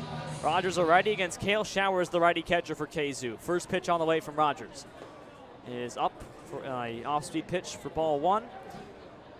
Showers has a double play ground ball, a walk, and a 2 RBI single last time up. He's 1 for 2. Here's the 1-ball pitch to him. Slider bends inside for ball 2. 2 balls and no strikes. And the pitch on the way is called off as Showers calls time, takes off his helmet, and puts it right back on. Sweeps off some dirt. 2-0 on Showers. Brooks Coatsy on deck. Then Austin Knight the hole. 2-0 pitch. Fastball hit back up the middle. A high chop right behind the second base bag. And nobody gets it. It's into center field. Fumagalli, the second baseman, leapt up but couldn't get it. Shortstop Durbin thought Fumagalli was going to get it, so Durbin didn't make the play behind second base, backing up Fumagalli. The ball went off both of them and into center field. A little bit of tough play had either of them picked up the baseball in a no man's land on a very high chop. So a base hit for Cale Showers. Second base knock in as many at-bats. Brings up Brooks Coatsy with 1 on to start the 7th. Another leadoff runner for KZoo. They are now 6 for 7 on leadoff men reaching base. Here's the first pitch to Coatsy, the righty from Rogers. On the way. Fastball is at the knees for a strike on the outside half, 0-1. Showers at first and nobody out. Rockford leads by 4 in the bottom half of the 7th here in Kalamazoo, Michigan. Here's the 0-1 pitch. Slider hops to the plate. Throw back to first on a back pick. The tag put on, not in time by Rosengard at first base. It was a heads-up back pick from the catcher Liebert. Very close play, but just in the nick of time, Showers gets back. It's a 1-1 count on Coatsy. So Mitch Rogers out of Western Carolina, Clarksville, Tennessee native, 6'2" righty. A sophomore. 1 ball, 1 strike to Coatsy. Here's the pitch. Swinging a fly ball to center field. Playable for Butler. He moves to his right and hauls it in. And there's 1 away in the 7th. Showers back to first base. Rosengard bluffed, making a catch on a play back and still puts the tag on him with no ball in his glove. So 1 away for Austin Knight. Austin Knight batting .319. Comes up with 1 on and 1 out. Knight owns the highest batting average on the Kalamazoo side. Today he is 2 for 4, a single, an RBI double, a line out and a strikeout. Righty on righty here. First pitch to him. Slider right strike. 0-1. Slider at 76 from Mitch Rogers. Fastball in the mid-80s from him. 0-1 here. Showers at first off the leadoff single on the infield. 1 strike pitch to Knight on the way. Fastball is low. 1 ball, 1 strike the count to Knight. Shea Kramer would be next. 1 on, 1 out.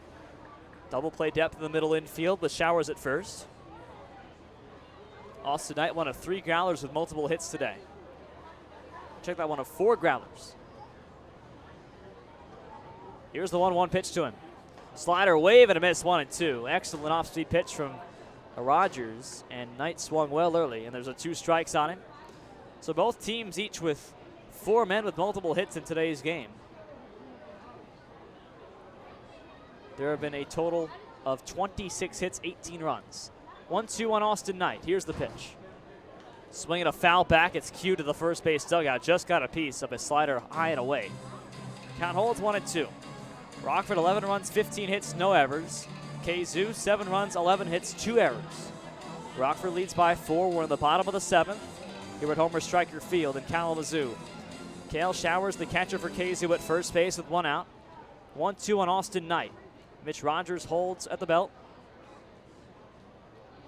Long look in and time called at the plate by Showers, or rather by Knight. Showers at first base and 1 out. KZoo's had a base hit in 6 of their 7 innings. Rockford's had one in 6 of 7 for them as well. 1-2 pitch is grounded up the third base line and foul. Knight fouled it off himself, then it rolled fair up the third base line, but it hit foul first. And Knight is a bit shaken up on his knee, and now he pops back up. A 1-2 count on him. Umpire takes some time and walks up to give Rogers a new baseball. As Austin Knight does his batting gloves up. Outside the batter's circle on the left. 1 ball and 2 strikes to him. Shea Kramer on deck.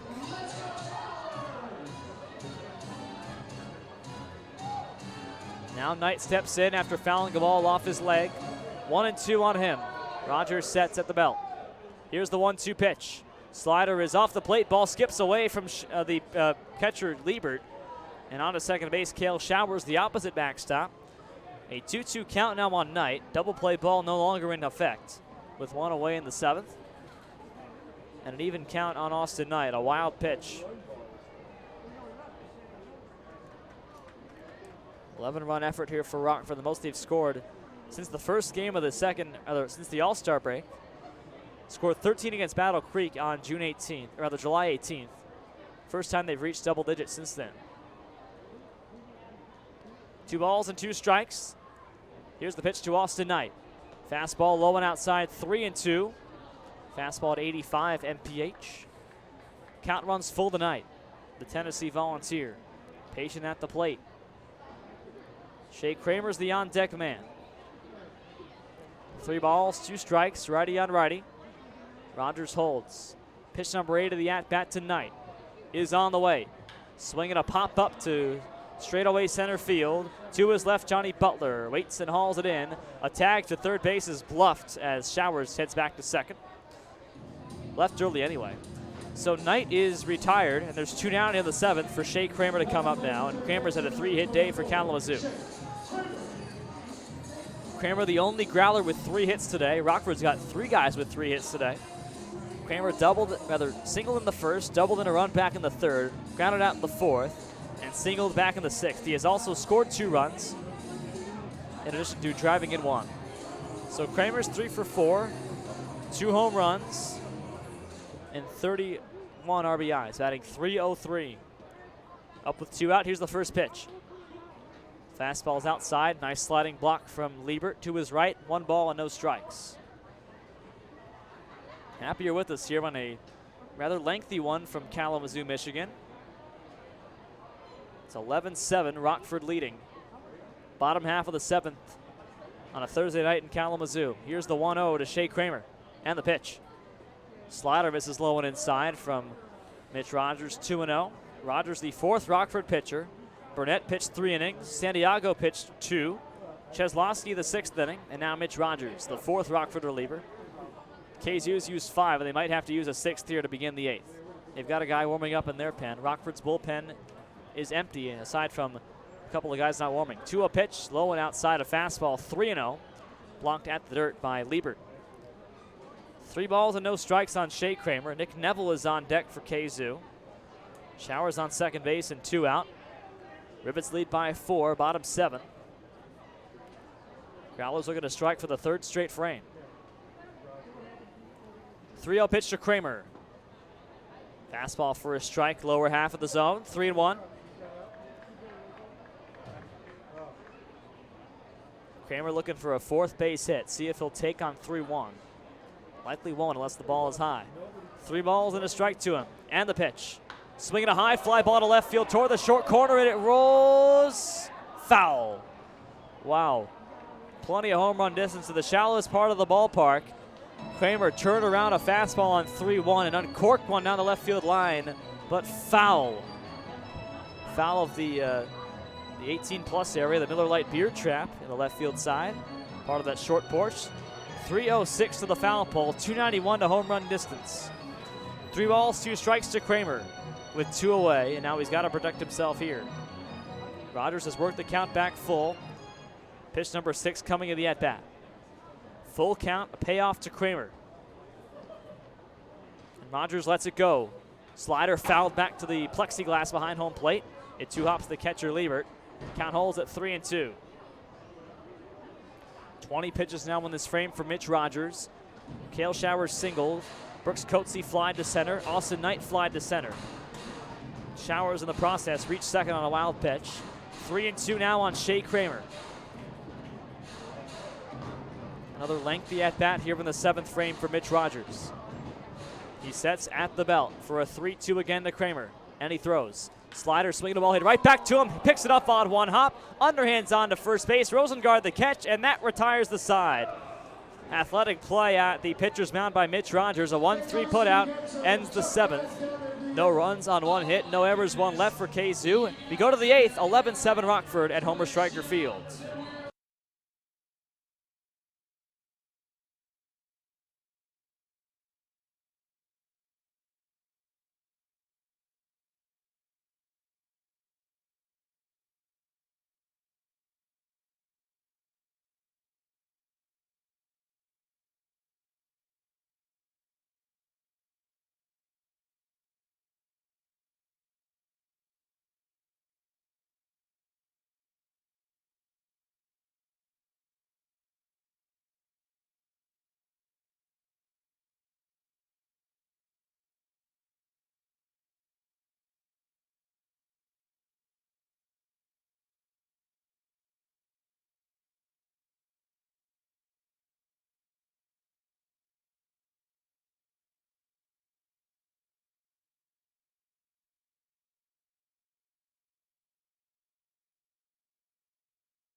Top of the 8th in Kalamazoo, Michigan. Rivets lead the Growlers 11-7. New pitcher is David Toth for Kalamazoo, the 6th pitcher used for the Growlers. Toth, a sophomore from Hillsdale College, Grosse Pointe, Michigan, at 6'3", 215, right-handed hurler. ERA of 7.33, win-loss record of 1-3. 17 strikeouts and 14 walks in 27 innings pitched. Kirk Liebert leads off against him. Righty on lefty, and Toth's first offering is a fastball right down the chute for a strike at 89 miles an hour. 0-1, a hard-throwing righty is David Toth. He has faced Rockford just once this season and came back on June 8th in Rockford. 0-1 pitch. Swinging a foul back and a fastball at 91 to the screen, low screen, 0-2. So against Rockford, he allowed 1 run in 2 innings pitched. Last pitch yesterday, pitched a scoreless inning, a perfect inning in Traverse City. Growlers losing 8-0 in Traverse City. Back-to-back sweeps, rather scoreless games for them, and a sweep for Traverse City. Ended a 22-inning scoreless streak in today's 3rd inning. Here's the 0-2 pitch on the way to Liebert. Fastball is just off the outside corner at 91 again. 1 ball and 2 strikes. Well, Toth was beaten up against Battle Creek of all teams for 5 runs in 2 innings back on July 24th. 16th appearance, his 14th as a reliever. Here's the 1-2 pitch to Kirk Liebert. Swing and a miss. Off-speed pitch, drop 3rd strike. Throw down to first as well in time from Showers, and that retires Liebert for the first out of the frame. And Liebert is 1 for 5. For a strikeout for David Toth. Now Tom Jostin comes up, and Jostin has yet to be retired today. He's been up 4 times and on base 4 times, 3 for 3 with a walk, and 3 runs scored. Rockford's got action in their bullpen. Behind Mitch Rogers, Tanner Probst, number 22, is warming up for the Rockford Rivets. We'll see if he'll come in to pitch the 8th. Usually a 1-inning guy is Probst. So here's Tom Jostin, who was 3 for 3. First pitch to him. Fastball is at the knees, a strike call, 0-1. It'd be interesting to see if Tanner Probst comes in to pitch the bottom of the 8th, knowing that Mitch Rogers pitched a pretty solid 7th inning. Used 21 pitches, but faced just 4 men. Here's the 0-1 now to Jostin. Toth fires. Swing and a miss at a fastball. Swung right through it, 0-2. Fastball was in a good spot, and Jostin knows it. 0-2. So 91 miles an hour, the hardest thrower for any team today, but Tanner Probst can throw just as hard, and he's warming up in the Rockford pen. Ben Rosengard on deck, 1 out, nobody on, 0-2 on Tom Jostin. Here's the pitch. Swing and a foul back on a high fastball to the screen. Remains 0-2. Out of town scores. Battle Creek and Madison tied at 7, bottom 8 in C.O. Brown Stadium. Pitt Spitters over the Kingfish, 3-0. Traverse City top 6.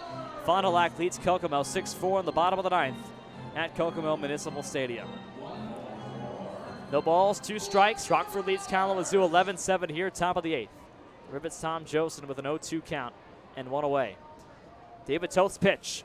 Fastball is shanked down the left field line and foul. Out of play, it'll reach the seats. Remains 0-2. All fastballs here from David Toth. He's thrown just 1 off-speed pitch in this inning, and it struck out Kirk Liebert. Jostin 3 for 3 again with 3 runs and a walk. Has yet to be retired. Here's the 0-2 pitch again from Toth. Swing and a miss. 92 on the fastball, high in the zone, and that retires Tom Jostin. Back-to-back case for David Toth after pitching a scoreless inning in Traverse City yesterday.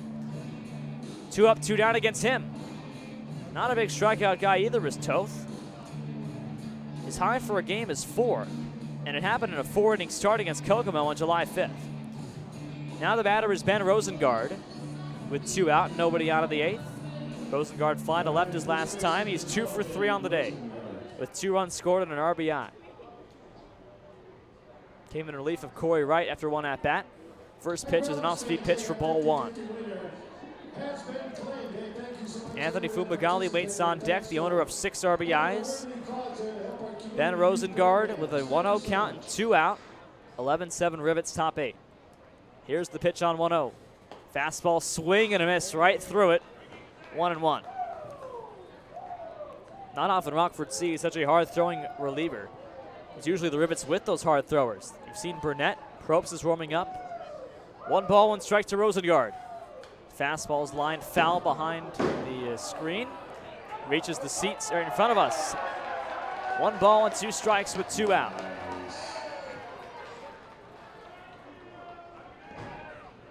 We've played just beyond 3 hours here. 1-2 to Rosengard with 2 out the pitch. Swinging a fly ball left field. Shanks out of play again. Rockford has never trailed in this game. They lead 11-7. They scored 1 in the 2nd, 4 in the 3rd, 5 in the 4th, and 1 in the 7th. Kalamazoo with 3 in the 3rd and 2 in each of the 5th and the 6th. Again, the 1-2 pitch to Ben Rosengard. Here's the pitch on the way from Toth. Fastball just off the outside corner. 2 balls and 2 strikes. And the UChicago product, Ben Rosengard, stays alive. Rosengard batting .250 this season. He's 8 for 32 with 3 RBIs. Got a multi-hit game today. Here's the 2-2 pitch. Fastball is fouled away, back to the backstop. Holds at 2-2. So Rosengard had a multi-hit game last Wednesday against Kenosha. 8 days later, he's got his 2nd. Playing his 9th game, the Chicago Maroon. Batted .303 with UChicago, so a very good contact hitter. 2 balls, 2 strikes to him. Toth from the windup. Here's the 2-2 pitch. Fastball's hit back up the middle. High chop off the pitcher's mound. Backhanded by Neville at second base. Throws on to first. A scoop play is in time to Clay Owens at first. A 1-2-3 inning. That ball hit off the pitcher's mound. Was hot to the second baseman. And Nick Neville picked it up on a backhand and 1 hop to throw to first base. That retires the 8th. We go to the bottom half of the 8th inning.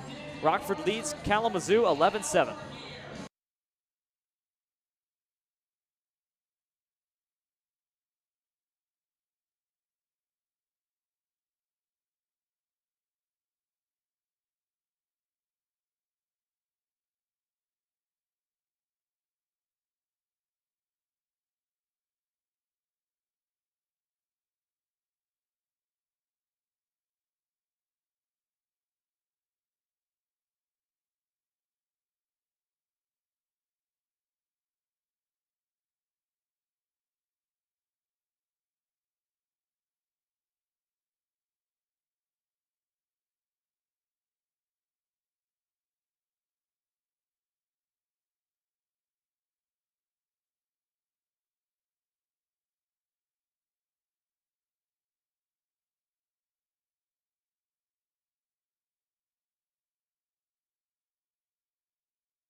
You go to the bottom of the 8th. The new pitcher for Rockford is indeed Tanner Probst, was warming up last half inning.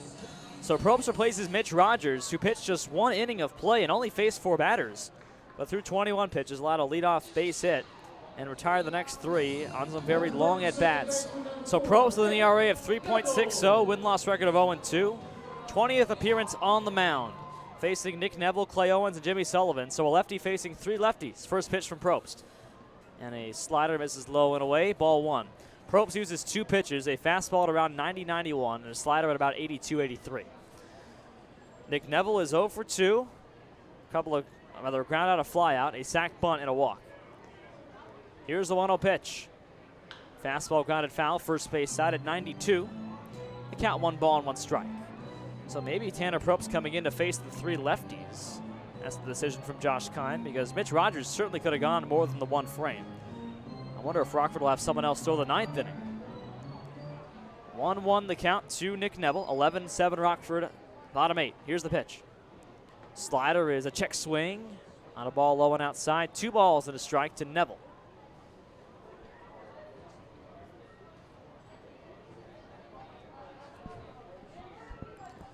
Two balls and a strike to Neville. Clay Owens waits on deck.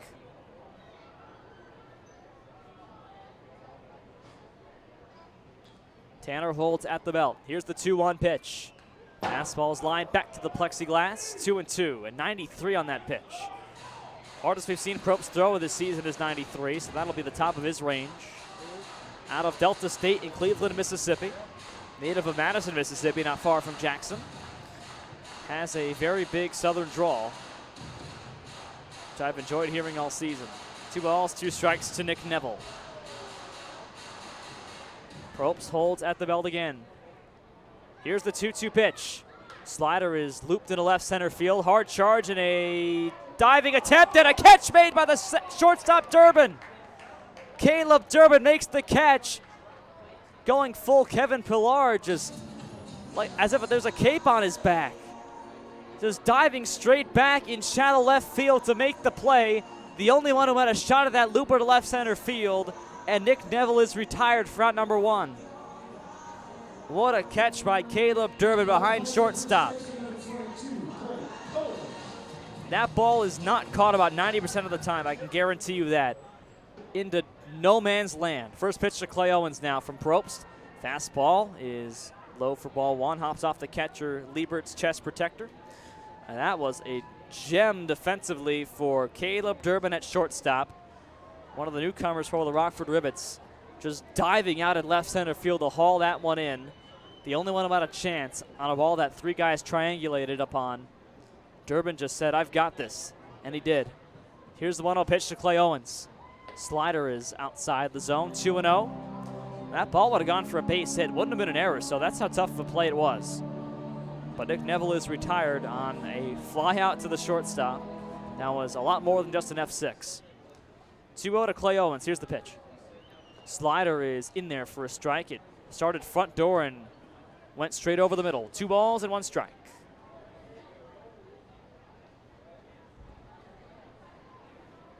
Lefty on lefty here. Probst to Owens. 2 balls and a strike. Here's Tanner's pitch. Slider is looped into left field. Coming on Higgins toward the wall. He reaches up, and that ball is a home run. Into the short porch for Clay Owens. It's 291 of the short porch, and Clay Owens hits it there. Home run number 4 for Clay Owens. Higgins looked like he had a play on that baseball, but that shallow porch does wonders for Kalamazoo, and it's 11-8. Again, 291 of the short porch. A fly ball for an out in any other ballpark but here. So Owens with a solo home run off Tanner Probst to make it 11-8 Rockford here in the bottom half of the 8th. Rather unlucky for Tanner Probst, and Owens has 3 RBIs on the day. So now Jimmy Sullivan comes up, and Sullivan has 1 base hit today. He's 1 for 4. Also 2 runs scored. Singled his last time. First pitch from Probst to the lefty.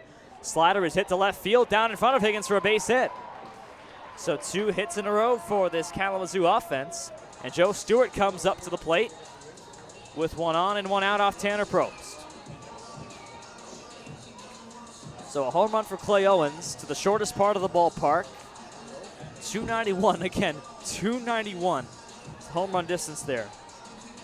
That ball was just barely over the wall, and Higgins couldn't make the play. So Joe Stewart comes up, and Stewart is 2 for 3 in his first game as a Kalamazoo Growler. Sophomore from MSU. First pitch, fastball in the dirt for ball 1 from Probst.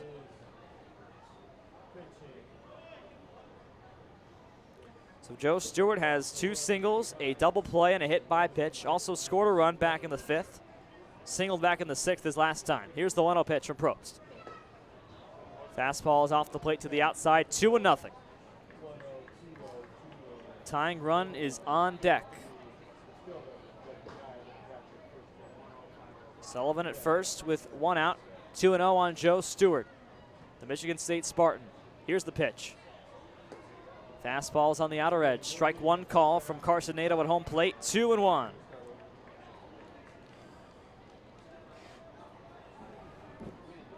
Two balls, 1 strike. Rodriguez on deck. Here's the pitch to Joe Stewart. Probst throws. Swing and a miss at a fastball, low in the zone, 2-2. Probst looking for a rebound, strikeout, or an out of any sort. Double play ball in effect with 1 on, 1 out. A short home run to Clay Owens and a Jimmy Sullivan base hit on the very next at-bat. 2-2 now on Joe Stewart. Here's the pitch from Probst. Swing and a miss, fastball high and outside, and Stewart down on strikes for out number 2. The first strikeout for Tanner Probst, who is a big K guy. 36 strikeouts and 20 2/3 against just 8 walks. That's a Ks per 9 of 15.7 for Tanner Probst. And Rockford, the best Ks per 9 team in the Northwoods League at 9.5. Now the batter is Miko Rodriguez. Rodriguez struck out looking his last time. First pitch, fastball, swing and a miss, 0-1. That fastball was placed low, in fact, just above the dirt. Miko Rodriguez on the day is 0 for 2. He has walked and struck out twice. Also been hit by a pitch. Here's the 0-1. Backdoor slider for a strike from Probst at 83. It's 0-2. Sullivan at first, and 2 men away. 11-8 Rockford, bottom half of the 8th inning. Tanner Probst looking to escape the 8th with a tying run on deck. 0-2 to Rodriguez. Here's the pitch. Up high with a fastball. 1 ball and 2 strikes as Rodriguez lays off. Kale Showers is on deck. A ball and 2 strikes to the A&M Aggie Rodriguez. Righty batter against the lefty Tanner Probst, who's given up a home run in this frame. Here's the 1-2 pitch. Fastball high at 93, a check swing, no swing. 2-2 to Rodriguez. And we keep on going. Probst with 19 pitches. This will be number 20. Leans in for a 2-2. Belt high set. 2-2 to Rodriguez, the pitch. Slider is in there. Strike 3 call inside corner. Rodriguez rung up, and he is not happy about that. So Probst with a very nice front door slider retires Rodriguez for his 2nd strikeout. The 3rd K for Rodriguez today. So Probst allows a home run to Clay Owens to make it 11-8. 1 run on 2 hits, no errors, 1 left. After 8 innings, it's 11-8 Rockford.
Top of the 9th, 11-8 Rockford over Kalamazoo. Anthony Fumagalli facing David Toth. First pitch to the righty, swinging a high fly ball to center field, but playable for Coetzee right on the line. 1 away, the catch in center field. So Fumagalli flies out to begin the 9th. Durbin comes up now, Caleb Durbin, who is 1 for 4 with a single and a hit by pitch today. 3 flyouts for Durbin. The Rockford shortstop coming up. 1 away in the 9th. David Toth pitched a 1-2-3/8 and got 2 strikeouts in the frame. 4 up, 4 down against the Kalamazoo right-handed reliever. Here's the first pitch to Caleb Durbin from him. Fastball is up high for ball 1. Johnny Butler follows Durbin. Nobody on, 1 out. Top 9, 11-8 Rockford. Toth holds the ball at his chest. Winds and deals the 1-0. Fastball swinging a high fly ball to right center field toward the gap. That one falling fast, and a catch made on the run by Joe Stewart in right center. The right fielder, Joe Stewart, hauls it in. A long way to go, but he got there. And the MSU Spartan Stewart hauls it in. Back-to-back flyouts to start the 9th against David Toth. Rockford's been untouchable against him, or he's been untouchable against Rockford. So 5 up, 5 down for him. Johnny Butler now comes up, and Butler is the only hitless Rivet today, aside from Cory Wright, who got just 1 at-bat. 0 for 4 with a walk and a run scored last time up. Drew a walk on 7 pitches, came around to score. Here's the first pitch to Butler. And a off-speed pitch is in there for a strike. Lower half of the zone, it's 0-1.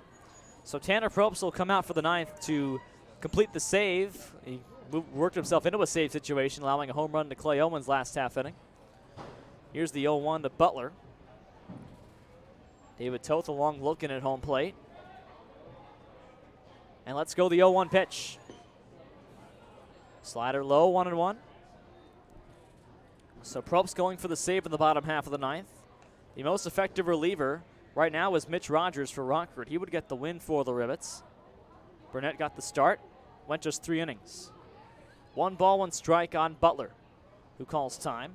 Rockford has never trailed in this game. And of course, Burnett not going the required 5 for a starter to pick up the win. 11-8 here, top 9. Rockford over Kalamazoo. Here's the 1-1 to Butler. Taken low for ball 2. Again off speed from David Toth. 2-1. Pitch count for Toth now. It's just at 22 through 1 2/3, not very high. 2 balls and a strike to Butler with Vanderwall on deck. Nobody on 2 out.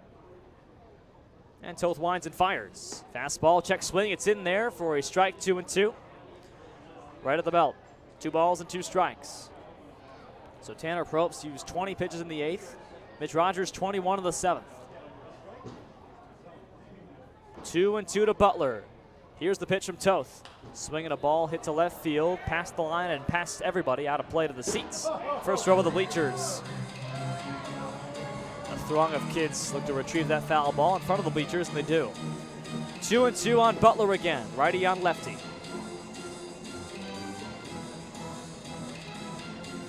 2 balls, 2 strikes to Butler. David Toth holds into his motion and fires. Fastball is up high, ball 3 to Butler. So Rockford trails by 5 games with 10 to go. If they sweep this series, they'd be down 3 games with 8 to play, which is certainly possible. Rockford has lost 4 straight against Kalamazoo. They trailed the season series 7-3. 3-2 to Butler. Toth winds and deals. Swinging a ball into first base. Past the diving Owens for a base hit to right field. It skitters into right. And there's Johnny Butler's first hit of the game. And now every Rockford player with more than 1 at-bat has a base hit. The exception being Cory Wright, who went 0 for 1 today before being pulled. So 9 Rivets with base hits today as Johnny Butler gets on with a 2-out single to right. The batter is Jake Vanderwall.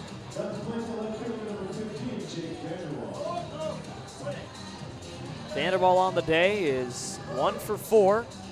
Popped up to the pitcher back in the 7th inning. That was against Alex McCutcheon. Doubled back in the 4th. He's also scored a run today. Vanderwall at 284, 34 RBI, 6 home runs. First pitch. Up high with a fastball at 89 miles an hour. 1 ball and no strikes to Jake. In the bottom half of the 9th, Kalamazoo will have 8, 9, and 1. Showers, Coetzee, and Knight. Barring any substitutions. 1 ball and no strikes to Vanderwall. Righty on lefty. From the stretch, Toth. Here is the pitch. Fastball hit to shallow left center field, slicing toward the line. Third baseman has a play on it, and a basket catch by Kramer at third base. What a catch by Shea Kramer. With one hand, the outstretched glove, reaching out to haul it in, and that retires the side. No runs, 1 hit, no errors, 1 left. We go to the 9th, to the bottom half of the 9th. 3 outs to go for Tanner Probst and Rockford, an 11-8 game for the Screws in Kalamazoo.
We're in the bottom half of the ninth. Rockford 11, Kalamazoo 8.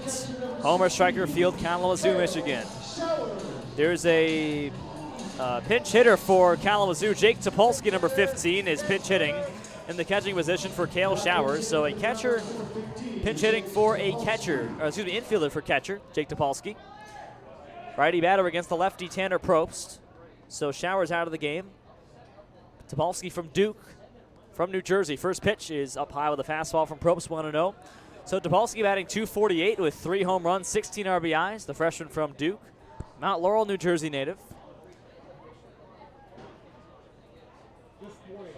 Replaces Kale Showers, who had 2 base hits today. Was 2 for 3 with 2 RBIs to begin the ninth against Probst. Looking for the save is Tanner. 1-0 pitch on the way. Fastball, swing. That's foul, tipped to the screen. 1 ball, 1 strike. Shot it off to the right. No one warming up behind Tanner Probst. Allowed a home run to Clay Owens, a very shallow home run to Owens. Solo shot back in the last inning of the 8th. He's worked himself into a save situation. 1-1 to Topolsky, the pitch. Swing and a miss at a slider. Front door, 1-2. Again, the 2 pitch that Probst uses are a slider in the low 80s and a fastball in the low 80s. Very effective for Tanner. Probst looking for save number 5 this season. 1-2 on Topolsky. Here's the pitch. Fastball, wave and a miss. A fastball low, and Topolsky down on strikes, the pinch hitter. Strikeout number 3 for Tanner Probst. So 38 strikeouts against 8 walks for Tanner this season. Highly impressive reliever from Madison, Mississippi. Transferring to Delta State this next year. Now Brooks Coatsy comes up, the center fielder for Kalamazoo. Coatsy is 0 for 2. He has walked, struck out, been hit by a pitch, and flied out. He's also scored a run. The Notre Dame Fighting Irish product, righty batter against the lefty Tanner Probst. With 1 away and nobody on, Rockford leads 11-8 in the ninth. Here's the first pitch to Coatsy. Slider misses low. 1 ball, no strikes. Austin Knight waiting on deck, the last man that Kalamazoo's guaranteed to have up. 1 ball and no strikes to Coatsy. Probst sets and deals. Fastball is just off the outside corner. It's 2-0 on Coatsy. Probst in line for the save. Rogers in line for the win. Mitch Rogers for Rockford. The loss for the Growlers would go to Travis Snyder. Here's the 2-0 pitch to Coatsy. Slider is in there on the inside corner for strike 1, and Coatsy bends his knees as if to say that was so close. And it was, right on the corner. 2 balls and a strike to him. Infield plays straight up, as does the outfield, with 1 on and nobody out. Here's the 2-1 pitch. Fastball's up high, 3-1. Probst behind on the 9th man of the order, Coatsy. Brooks Coatsy has a 5-game hitting streak, has no hits today, but he's been on base twice. Here's the 3-1 pitch from Tanner Probst on the way. Sliders down in there for a strike, right down the middle, 3-2. And the count runs full. Probst has struck out 3, walked none, allowed 2 base hits, allowed 1 earned run. In line for the save, though. 3-2 to Coatsy. Here's the pitch. Slider grounded hard, past the third base line, a base hit to left field.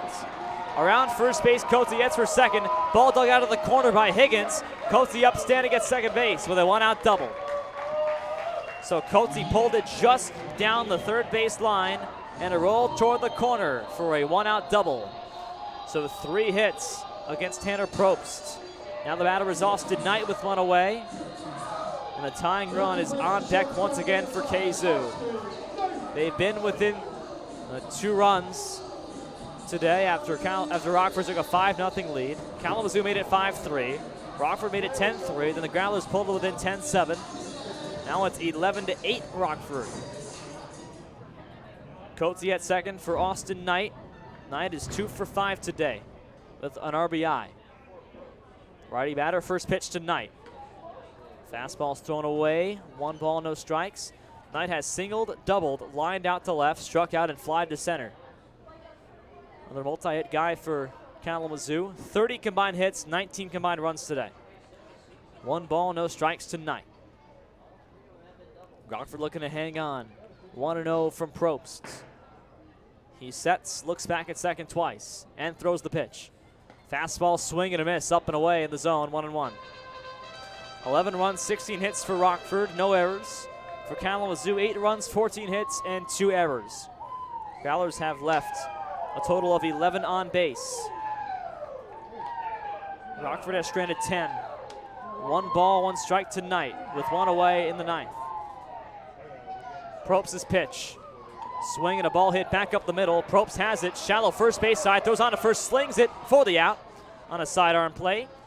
Coatsy goes to third. Nice play by Probst, getting the 1-3 put out on Austin Knight.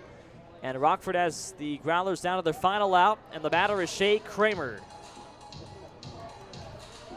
So Shea Kramer, who has 3 base hits today, he's the one guy that Kalamazoo would want up. Their only guy with 3 hits today. He's 3 for 5. A single, a double, a ground out to third base, a single, and a ground out back to the pitcher in the 7th. That was Mitch Rogers. So Kramer's 3 for 5 with an RBI. A meaningless run in Coatsy on third base.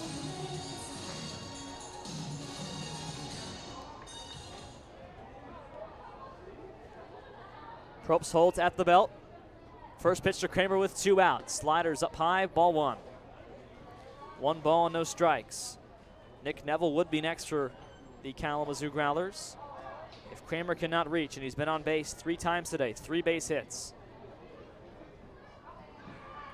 This long, drawn-out affair here in Kalamazoo with 19 total runs. 1-0 pitch to Kramer. Slider, backdoor, bends in for a strike on the outer half. 1-1.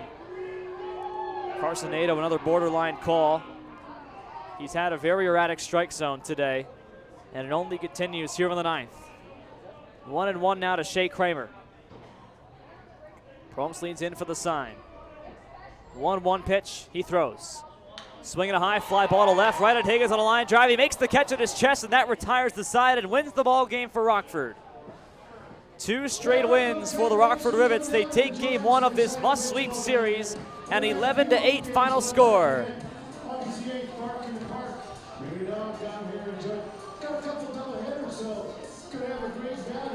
A 3-hour, 37-minute affair in Kalamazoo, Michigan. Rockford wins 11-8. They hang on for a win at Homer Stryker Field in a game that featured 19 runs, 30 hits, and 11 combined pitchers. What a game. It's only right it took 3:37. And Rockford here in Kalamazoo wins game 1 of the series and wins their first game against the Growlers since late June. They have a 4-game losing streak versus KZoo. Growlers have lost 3 in a row, and Rockford is now within 4 games with 9 to play in the season, with a game coming up tomorrow right back here at Homer Stryker Field. Looking ahead to tomorrow for the Rockford Rivets, a 7:05 Eastern Time start here at Homer Stryker Field. Jared Olson to go for the Rivets, he's 3-2, and Adam Wheaton to go for Kalamazoo, he's 1-3. His only win of the season, a complete game 4-hit shutout versus Rockford back on June 3rd. Should be fun at Homer Stryker tomorrow. Final line, 11 runs, 16 hits, no errors for Rockford, and for Kalamazoo, 8 runs, 14 hits, and 2 errors. Again, the final time of the game, 3:37. The win goes to Mitch Rogers for Rockford. Snyder takes the loss for Kalamazoo, and Tanner Probst picks up save number 5 for the Rockford Rivets. He pitched 2 innings and allowed just 1 run. Final score 11-8. We'll see you back here tomorrow. Rivets and Growlers coming up at 7:05.